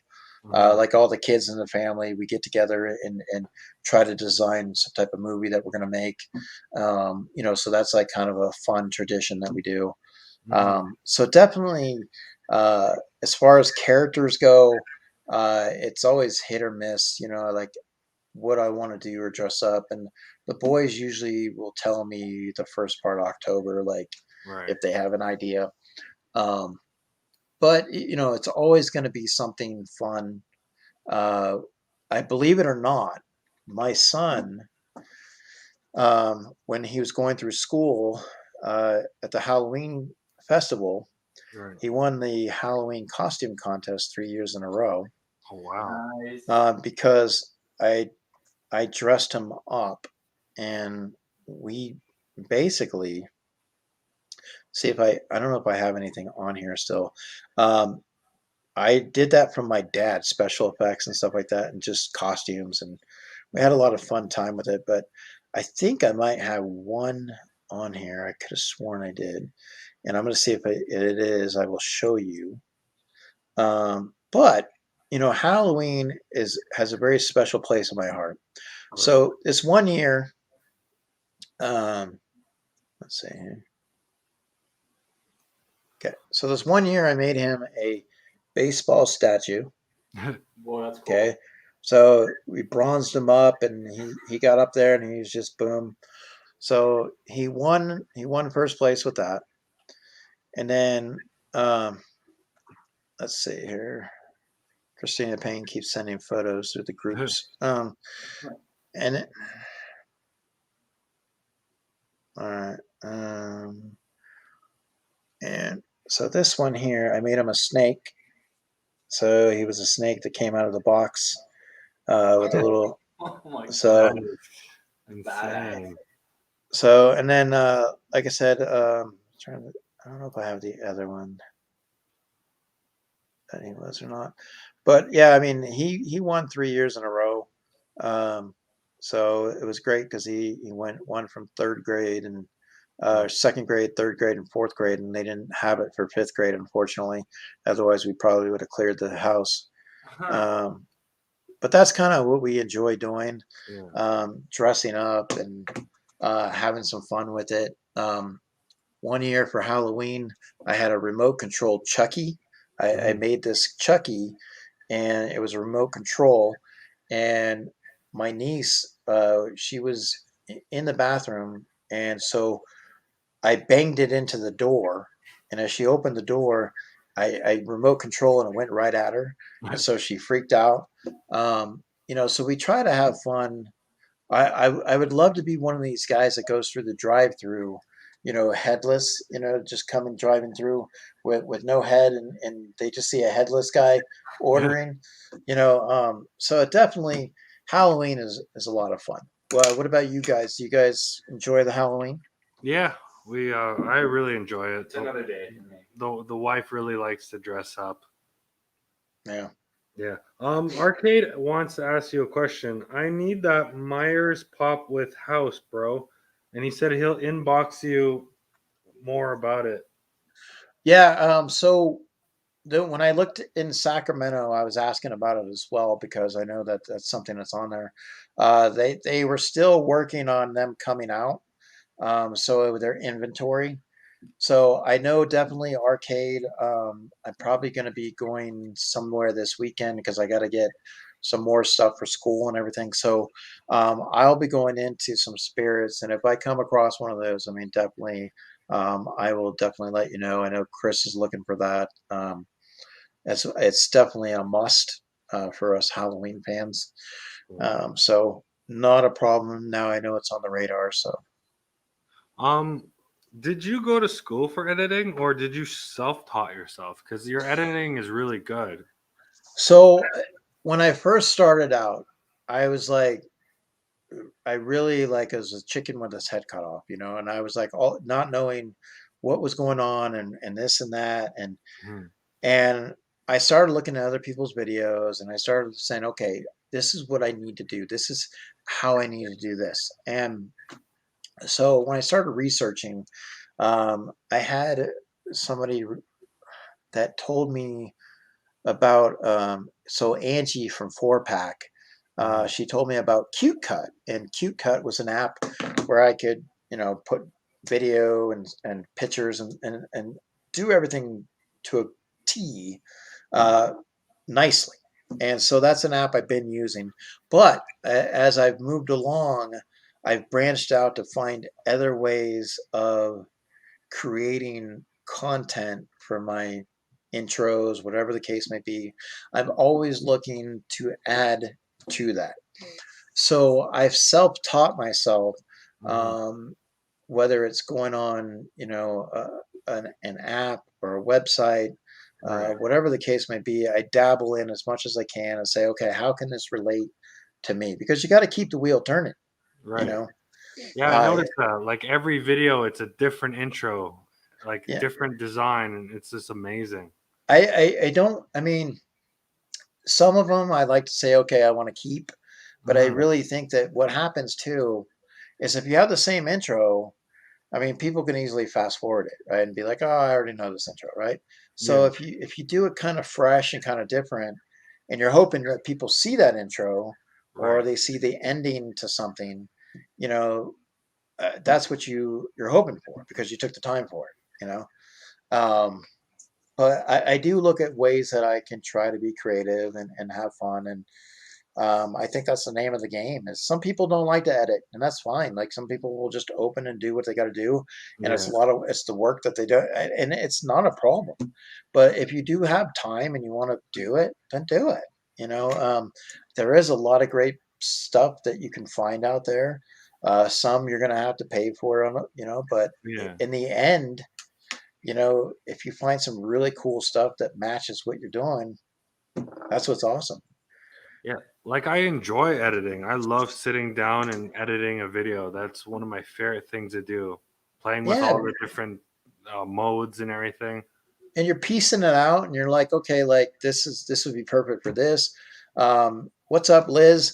Like I just recently did a stream with Taco Pops, and I took their video that they used and I said, okay, I'm going to use this as a promo by Right. putting me and Sassy, and they're doing the same thing that they're doing. Boom, I already got us combining our efforts together. So when you look at ways that you can be creative, we did Jake from State Farm promo. I think it's always fun to advertise and show a different side of your channel. I always try to be humor as much as I can first, and Right. if I can find ways to create that, then I'm all in. It's go ahead and give that to me. Like, uh, find something different, Right. the best way you can. You can still do what other people are doing, but just do your spin on it. Right. So, So if you had a superpower, what would it be? I think my superpower would be able to consume cheeseburgers all day. I just walk around and constantly just have a vacuum that just found cheeseburgers everywhere, the good ones, and it was kind of like a radar for cheeseburgers. And no, um I think with when you look at superpowers, I mean, there's so many cool things out there, and a lot of people want to be invisible. A lot of people want the super strength, and Right. uh, and there's a lot of really cool things. But I think having like what Spider-Man does, be able to spin the webs, and I mean, how sick is that? You're putting a web to a building and swinging back and forth, and being able to have that agility and to do anything that you want to do. Like, I mean, so having Spider-Man's like his ability would be really cool because he does Right. have strength as well, Yeah. and he's got the spider sense. Mhm. So I mean, there's a lot of cool things when you look at that. Um, and then, but also, what about having that Funko power where the minute something gets put on the shelf, you have this sense, and you're like, okay, I got to go now. Let's go.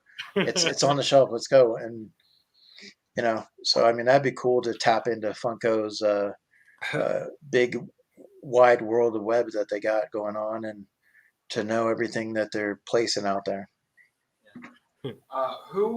What actor or actress, I don't care, would play you in a movie if they made one about your life? Ooh, I never thought about that. Let's see. So I would probably say, okay, because, with my, you know, we got to look at like somebody like a Jason Statham, Bruce Willis, got to have that action, but that sense of humor, So uh, definitely someone in that category. So I could definitely see that, with a little Fast and the Furious. Since Vin Diesel doesn't really have the goatee, I definitely would like to look at somebody like that, Bruce Willis, Jason Statham. You know, I mean, Keanu Reeves. I mean, the guy does everything, right? So I mean, hey, maybe I grow some long hair and Keanu Reeves can play me. I mean that. We could do a little Eric Wick action. No problem, 100%. Okay, so that leads us to our next question. What male and female celebrity would you take out for dinner, lunch, or breakfast, whatever meal? Well, 100% Rosita from Walking Dead. Oh, yeah, You know, right. she's just something when she first came on the screen for the season. And it was her comic book moment and everything. I've liked what she's done to the character. I also like her and Selena. I just think she's a really, really good actress. Mhm. I used to really have a strong crush on Reese Witherspoon. I used to like something about that little charm of hers, Reese Witherspoon, and of course, when you look at some of the shows, like everybody liked Topanga, right? It's like you look back in the days, or what was that one movie? uh, Phoebe Cates. Phoebe Oh, Fast Cates. Times at Ridgemont High. Yeah, Yeah. And it's like she's when you hot. have those actresses, those characters. Like I remember Jessica Alba when she first came on in Idle Hands. It was like wow. So there's definitely a lot of them out there. But I would say that Walking Dead. I really like that show, but Rosita, just something about her. 100%. But I don't know. It's tough. There's a lot of good choices out there. Alex Daddario is hot. Okay, now there you go. You heard Now it. the thing is she's. I mean, she's a little bit on the younger side for me, so it's it's That's it's true. it's kind of, it's hard because sure. I mean, they're hot. I mean, some of these younger ones have gotten older now, so it's different, But at the same time, you're like, okay, this girl could be my daughter.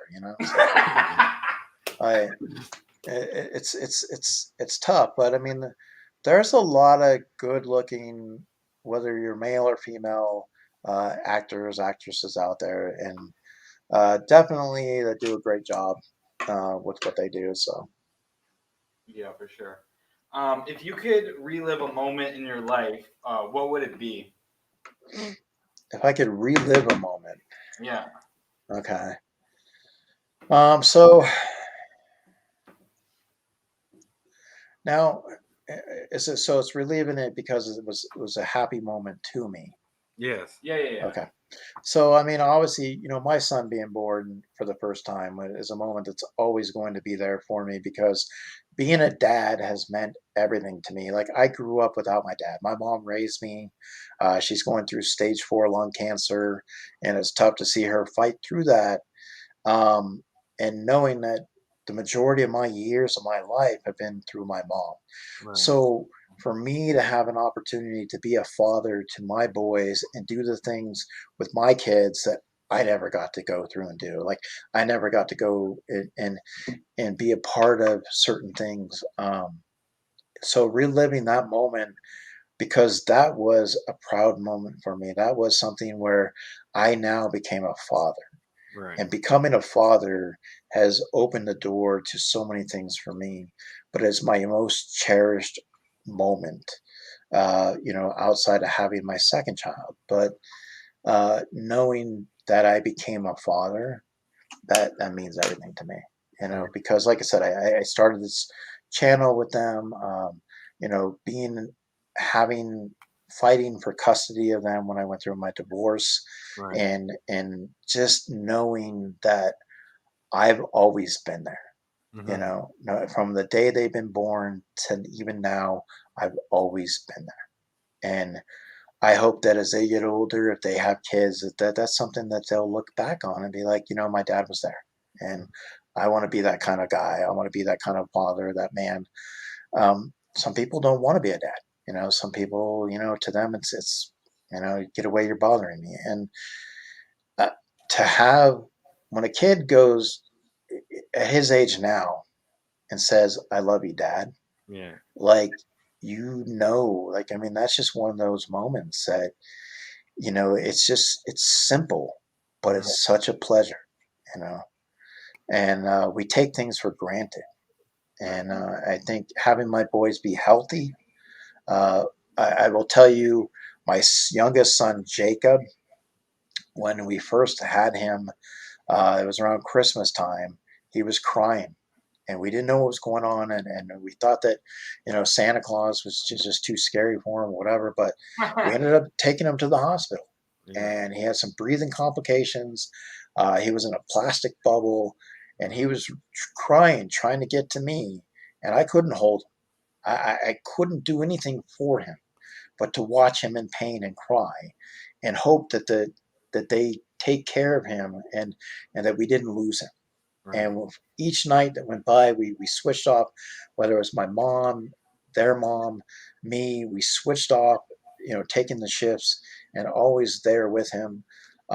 Luckily, he battled through it, and, you know, things have gotten better. And obviously, you know, he has some breathing issues today, but, you know, he's here. And that was a moment that was, as a father to me, that was so hard because you couldn't help him, Right. and you felt so helpless, and you knew that he wanted you to hold him, Mhm. and he was in a bubble, and it couldn't, and that was just hard. So to hear "I love you, Dad" Yeah. means everything, you know, absolutely 100%. Right. That's sweet. Oh, okay. Um. Okay, so switching gears. Yeah. What's your favorite thing to cook? uh I would say, for me, you know, it's making a good burger.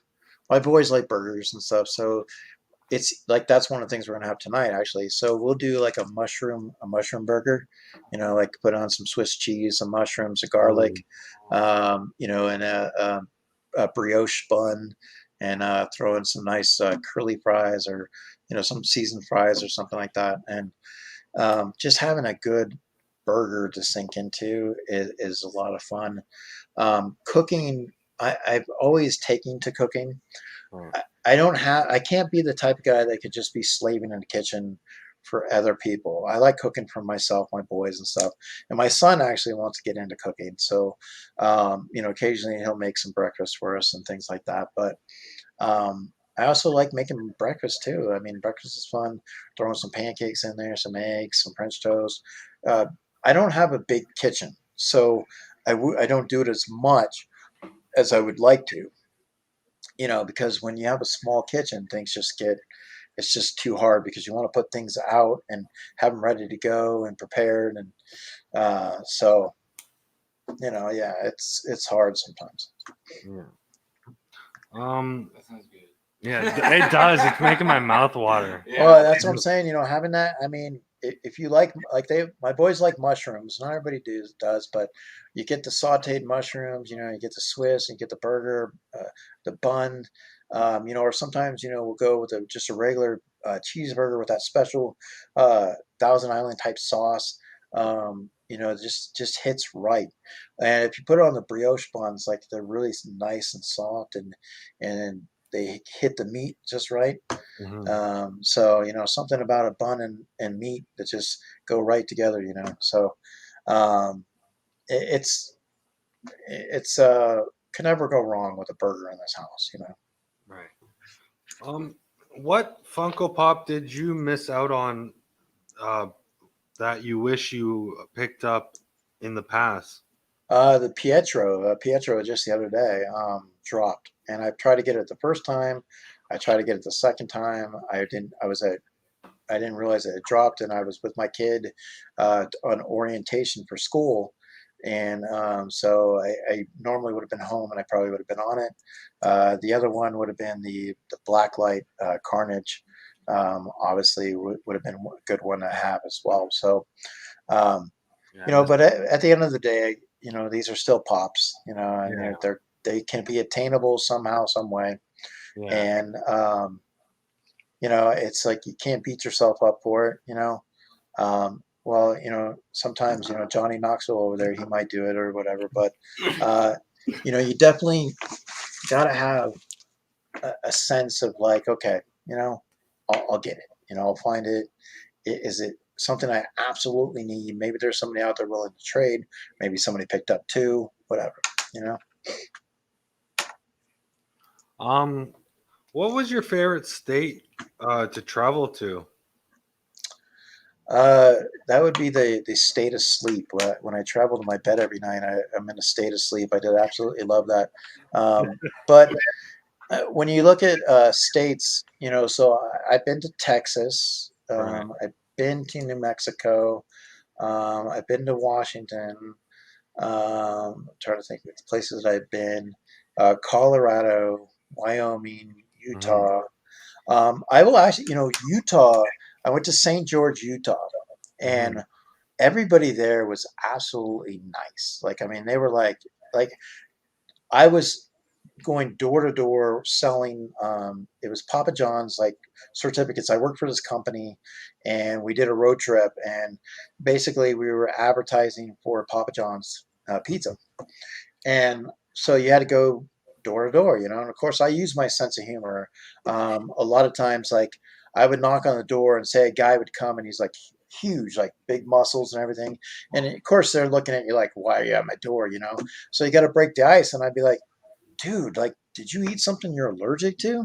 And he's like, why? Because you're swell, dude. You're huge. Like, you're swollen. Did you, like, eat something? And then it breaks the ice because you're like laughing, or I've had people sit there and say, "Oh, well, I never buy anything at the door." I'm like, well, all right, well, I'll meet you at the window. You want me to meet the back window, or and then people, you try to have a little bit of fun. I told this one lady, "Hey, I'm here on behalf of National Geographic, and we're looking around the neighborhood to see who has the biggest backyard. We're going to give away a giraffe." And they look at you like, "A giraffe?" I'm like, "Yeah, like, you can have a giraffe in your backyard, right? I mean, your landlord will let you." But the thing is you started to kind of break the ice with them a little bit, and then once you kind of get that. But when I was in Utah, I mean, these people were like, "Oh, come on in. Do you want a beer?" Like, I mean, it was like even like 8 o'clock at night, and it's like, here's this guy standing at your door, and like people are like, come on in. So it was just the way that everybody happened to be in Utah was really, really cool. And there were some scenic areas that was really, really nice out there in St. George. Hmm. So I mean, Utah, but I mean, I do want to go like to Tennessee, Carolina. I would like to go to Florida. Like, there's places I'd like to go check out. Um, definitely 100%. So if I had an opportunity to do that, I would love to go to Australia, Canada. I mean, there's places that you now know that are out there, even more so. Right. Expect, so. Um, I gotta ask. Hold on. Did you ever screw with them and say you were Jehovah's Witness, and they still let you in? So we so we would always get Jehovah Witnesses on, like, if I was going door to door. Sometimes they'd be in the same neighborhood, Okay. going. So they would start to come up to you, and I'd be like, "Oh, yeah, I'm sorry, I can't do the church thing. I actually They kicked me out because those little white things, I thought they were the low fat communion wafers, and I started eating them, The body of and Christ. and so they would get it, so yeah, it just doesn't quite work. And Okay. so sometimes they would think, yeah, I thought you were the Jehovah Witness, and I said, yeah, and unfortunately, you know, I decided to let that go. You know, I really like those low fat communion wafers, and you know, so plus two, I have too many things to confess, and it takes up the church's time, so they wouldn't let me in.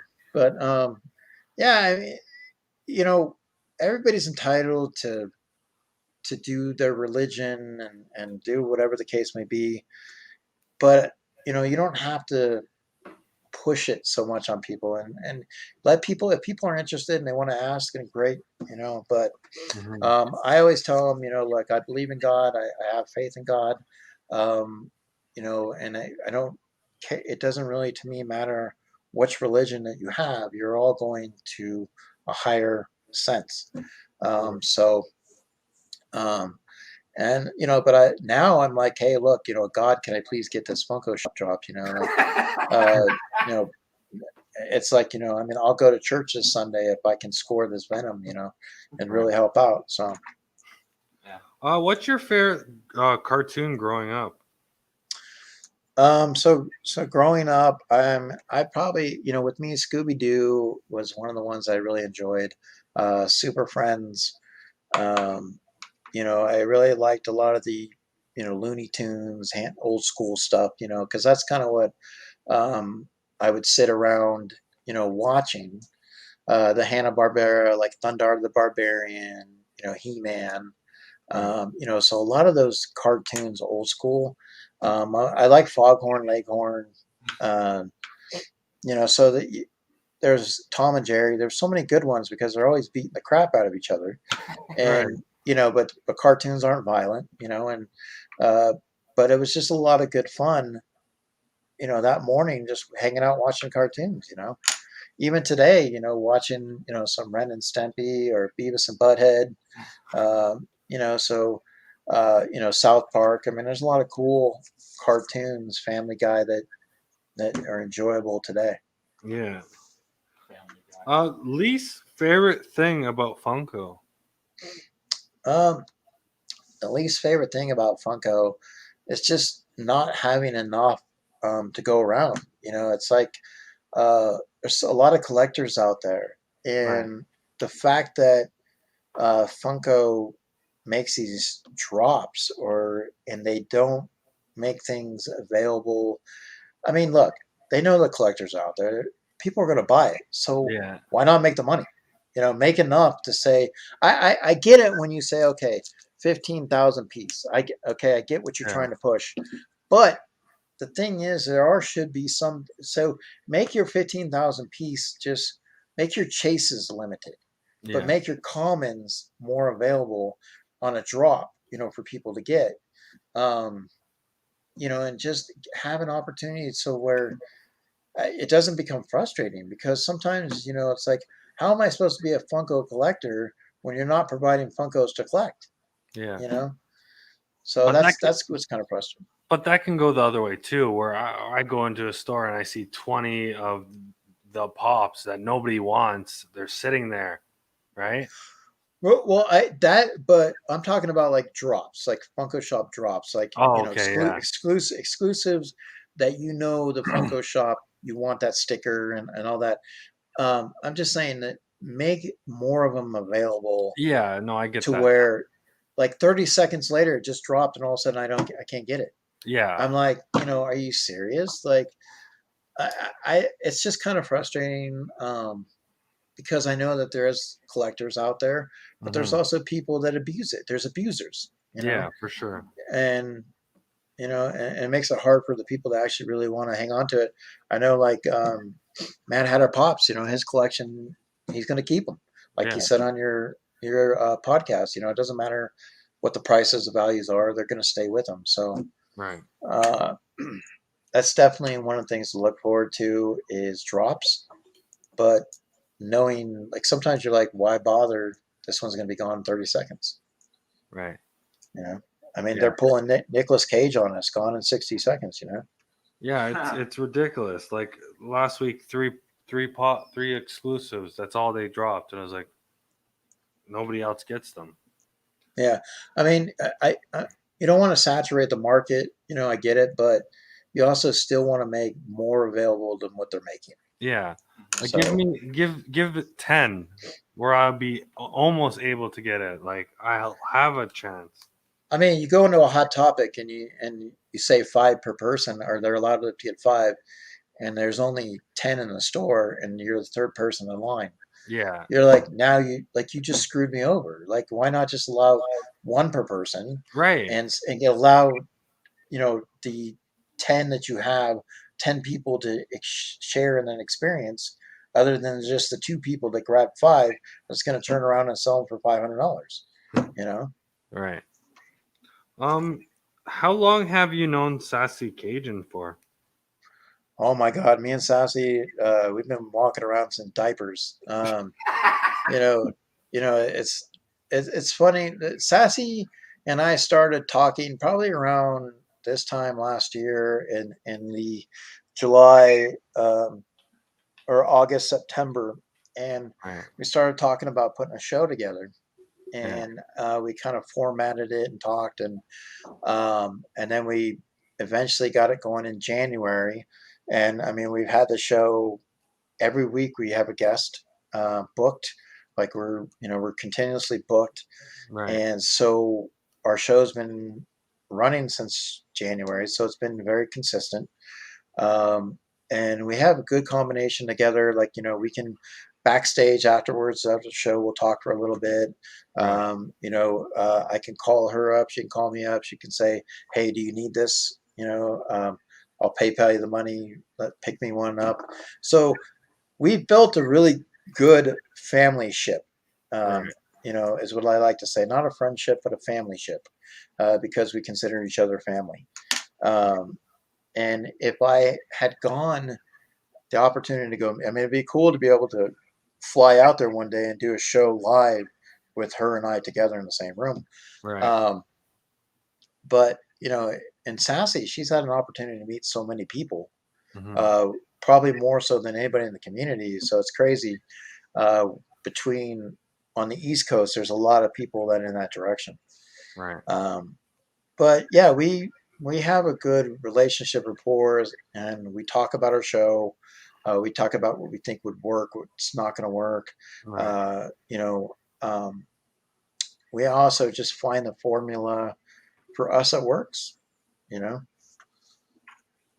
and that's what I love about the community is because you do connect to people. You're not just connecting to a mic.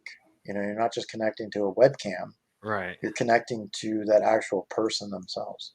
Yeah. What inspired you to put funny clips in your lives?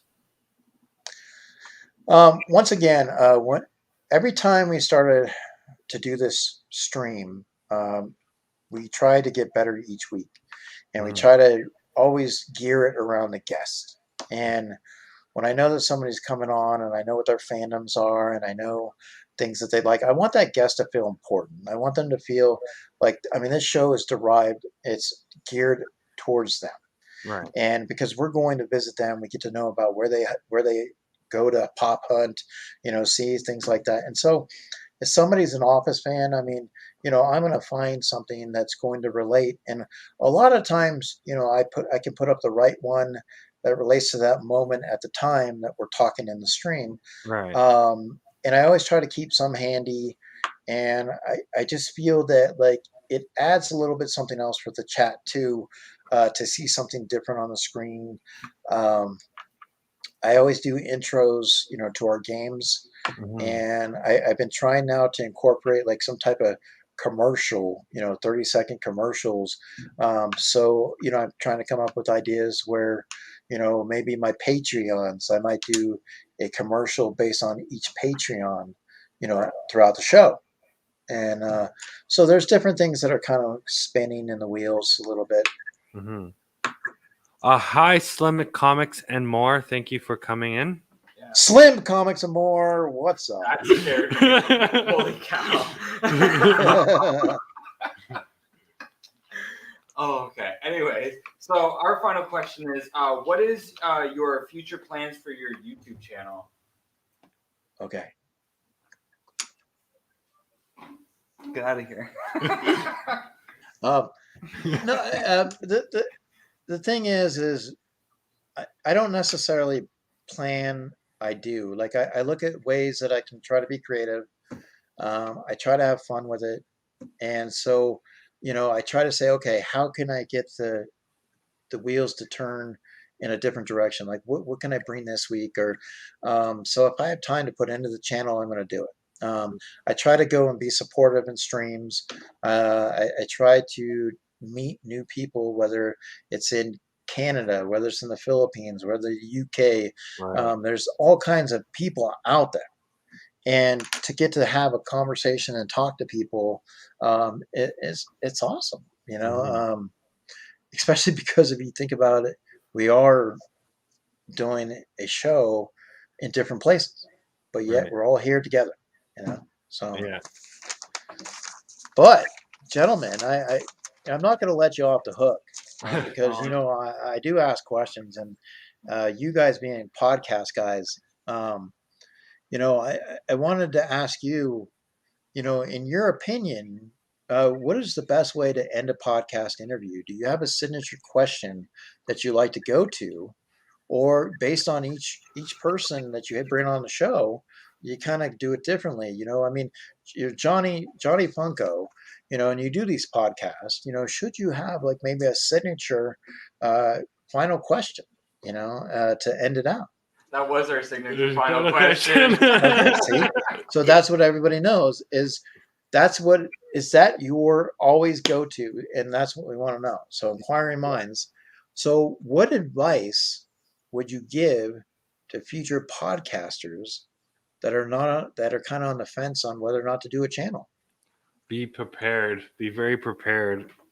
Like Yeah. you need everything ready and like have everything. You know what I'm saying? You see, I know people are gonna get tired of me saying this, but I went to school for radio, and the biggest thing is show prep. Like have your show prepped, because like whether it's we'll just use the podcast example, but like this is like your show. Like this is your chance to shine. You know what I mean?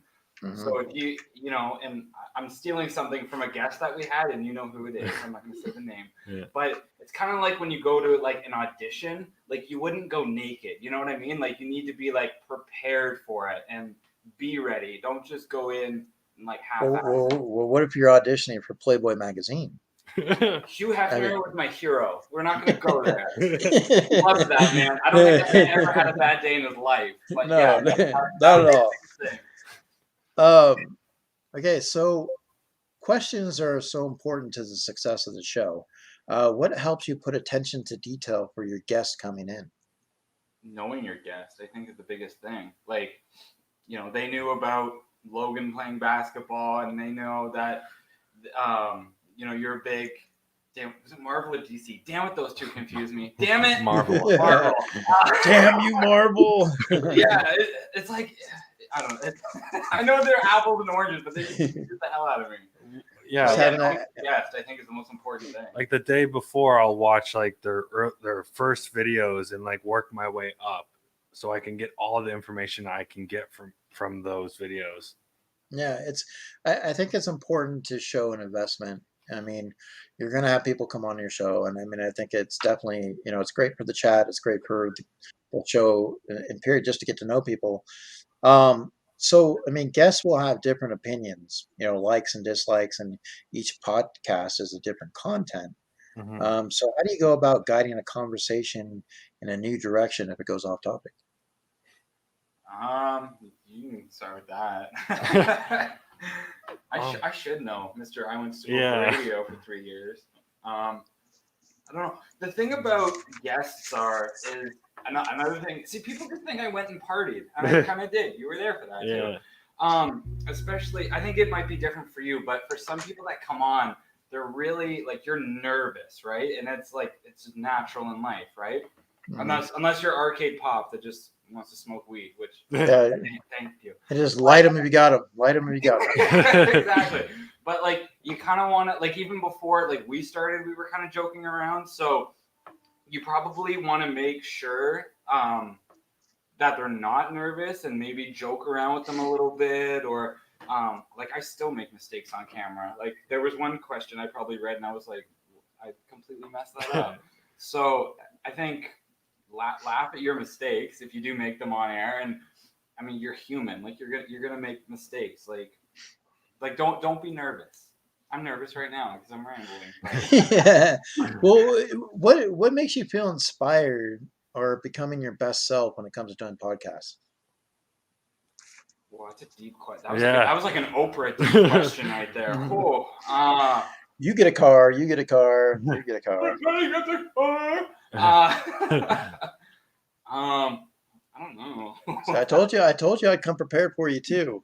So I mean, basically somebody to ask questions a lot too. I try to, I think it's fun sometimes when you guys are the only ones asking the questions, but eventually turns it around on you guys a little bit.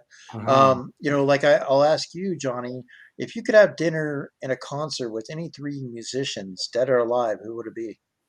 Jimi Hendrix, Ozzy Osbourne, and Michael Jackson. Nice. All right.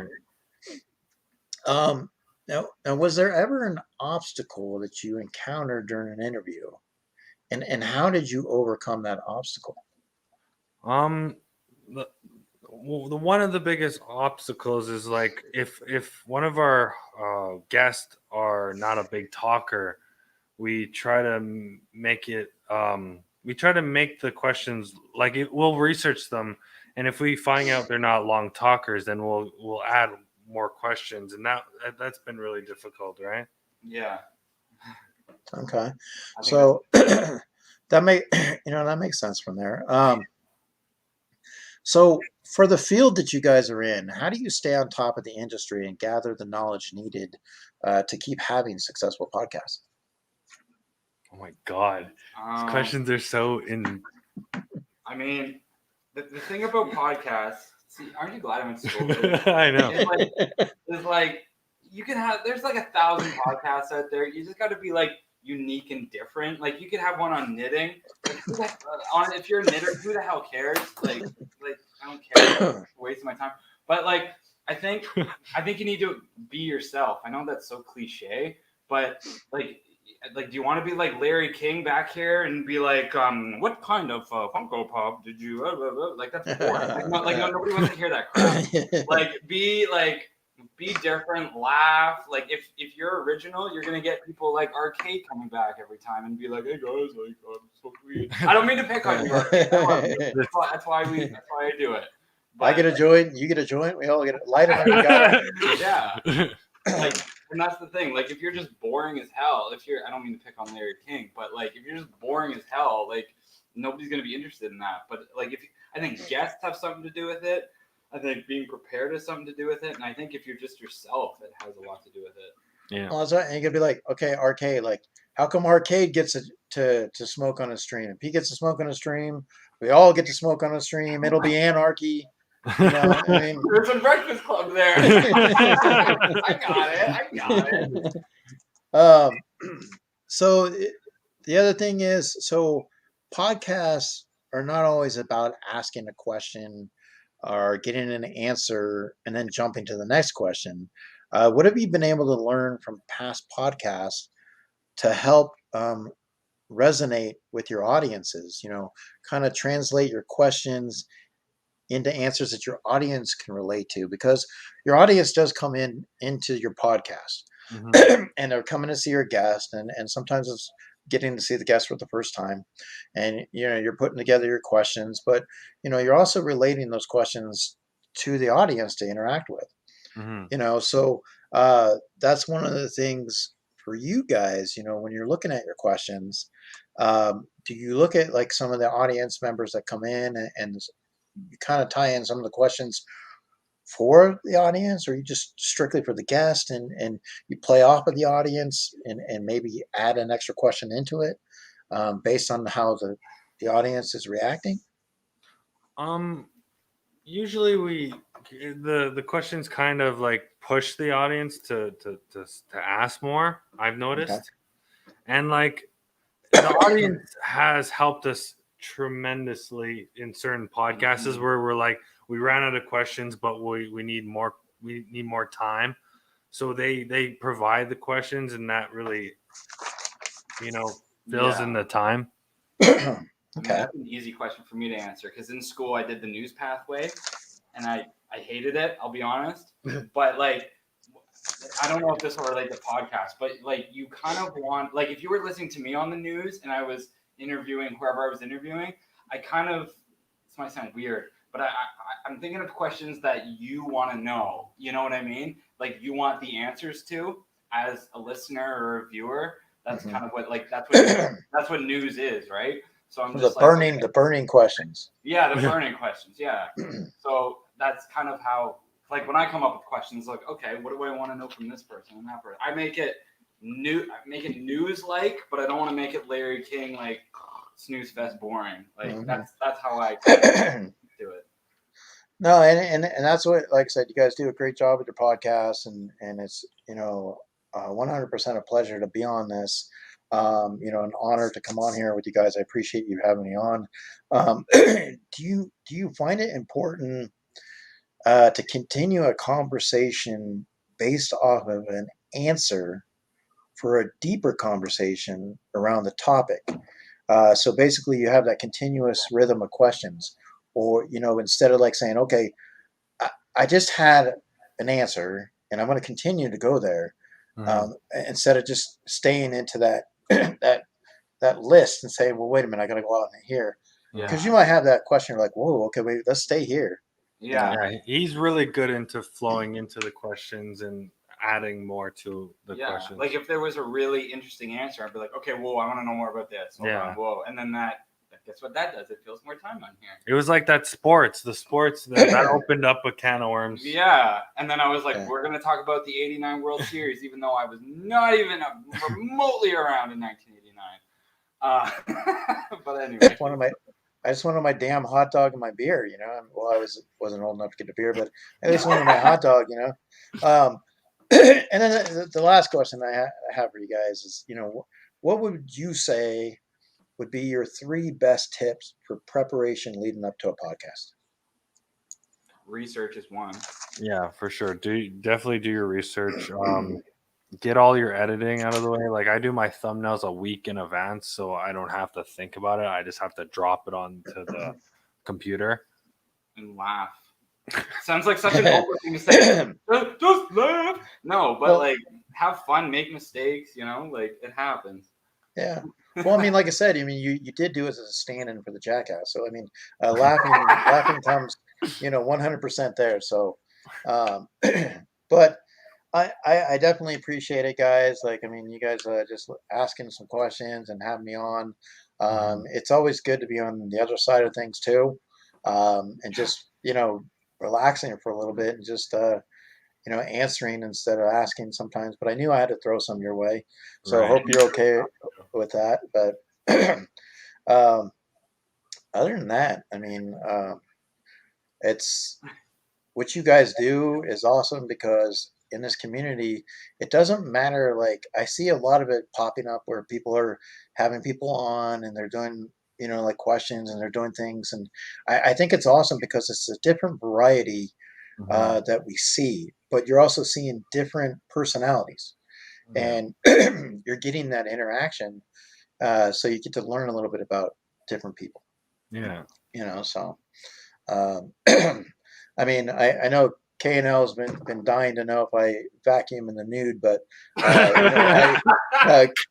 K&L, unfortunately I don't. I do have my boxers on, but and then Arcade, I mean, definitely, like I said, I mean, Arcade, he's one of those guys. I mean, you definitely could sit around, pull up a joint, get a nice cheeseburger, maybe a 7-Eleven Slurpee, and shoot up some zombies.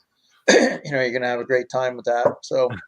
I mean, that's what you love about the community. Everybody brings something different to the table, but we all sit at the same table. And, right. So I appreciate it, guys. I don't know if you had anything else. I wasn't sure, but I just want to make sure. But I am gonna, in honor of opening things and doing stuff, because you guys do a great job of stuff. I decided I'm gonna open some Mickey Mouse. All right. Ooh, nice. It's my Mickey Mouse. You're welcome. You're welcome. Hello, Sassy. Oh, Pluto, go ahead, slow down, Pluto. All right. So this is it's a Funko exclusive. Now, the one thing Funko sometimes does right is they put the actual sticker on the can. Oh, You nice. know. Now this is a 15,000, but it's it's obviously the black and the white Mhm. right there. So Oh, that's baby. cool. Oh. So we're gonna give it some can magic, okay? So we're gonna give it some jackass can magic right Oh here. my God! This We're just gonna be like, come on, let's go, jackass! I want that chase. Come on, slap it. All right, we're gonna maybe I'll see if my neighbor will open the can with his cheeks or something, or the girl next door, say, hey, can we open these 2 cans or the two with your top? Let's see. All right. Here we go. What do you guys think?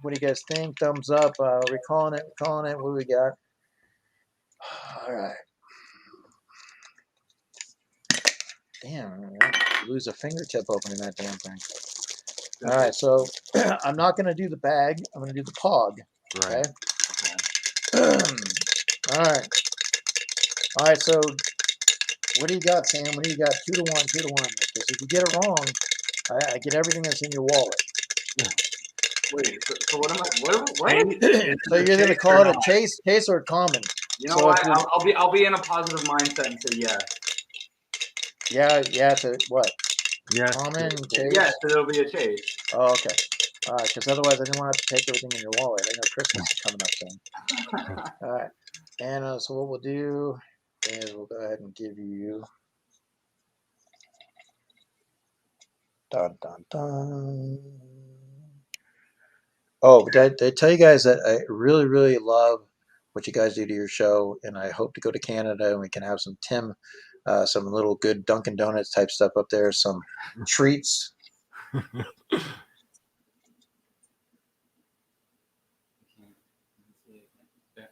Oh.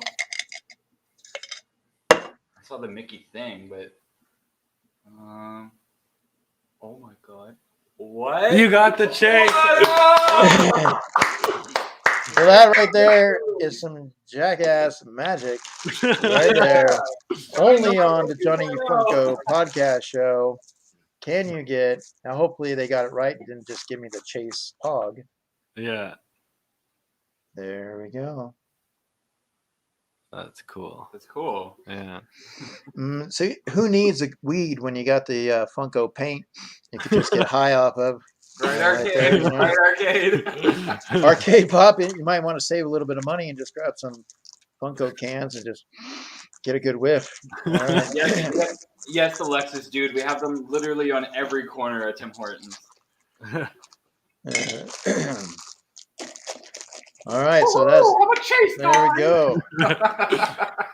We got some Johnny Funko podcast can magic right there, guys. You saw it first. Yeah, Yeah. that's awesome. Awesome. Yep. All right. All right, I think we're gonna be wrapping it up right now. So thank you so much for coming on. That's Eric from Two Boys and Their Pops. If you haven't subbed, why the hell haven't you? Go do it. And also make sure check out Sassy Cajun Road to 1K. She's going to be coming up on your podcast, so make sure, guys, you check her out. Yeah. Amazing co-host I have. But definitely Canadian. You guys. I want to go there and have some fun with you guys and just hang out. We'll bring up Arcade, K&L, Alexis Dude, and we'll just have a jackass type stream and have a little bit of fun with that. So, and I don't want to end on a sad note, but we do want to wish your mom all the best. We really, yeah. And the cool thing is my mom got a chance to spend a little bit of time while we were down there with the fires and stuff. So it was kind of therapeutic in some ways.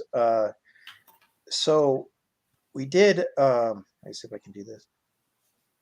See, I did get just so you know, and if you look at one of the latest videos that I did do, my mom got to hang out with the boys. Yeah, I saw that. That's nice. And so that's important, 100%. Because love your mom. Go out there, guys. Just hug her, because you never know when things are going to be taken from you. Yeah, Right. hug your loved ones. Just hug them, because like if you have kids, exactly. Hug your loved ones. Just go in there and just hug them, and they look at you like, "Why are you doing that?" Because Right. I can. Because Yeah. I can. Yeah. But I appreciate it. Thank you, everybody in the chat, for hanging out. Yeah. Thank Yeah, you. Being here thank you. today. All right. And, Mad love to everybody, Stay safe. and stay safe. Wear a mask.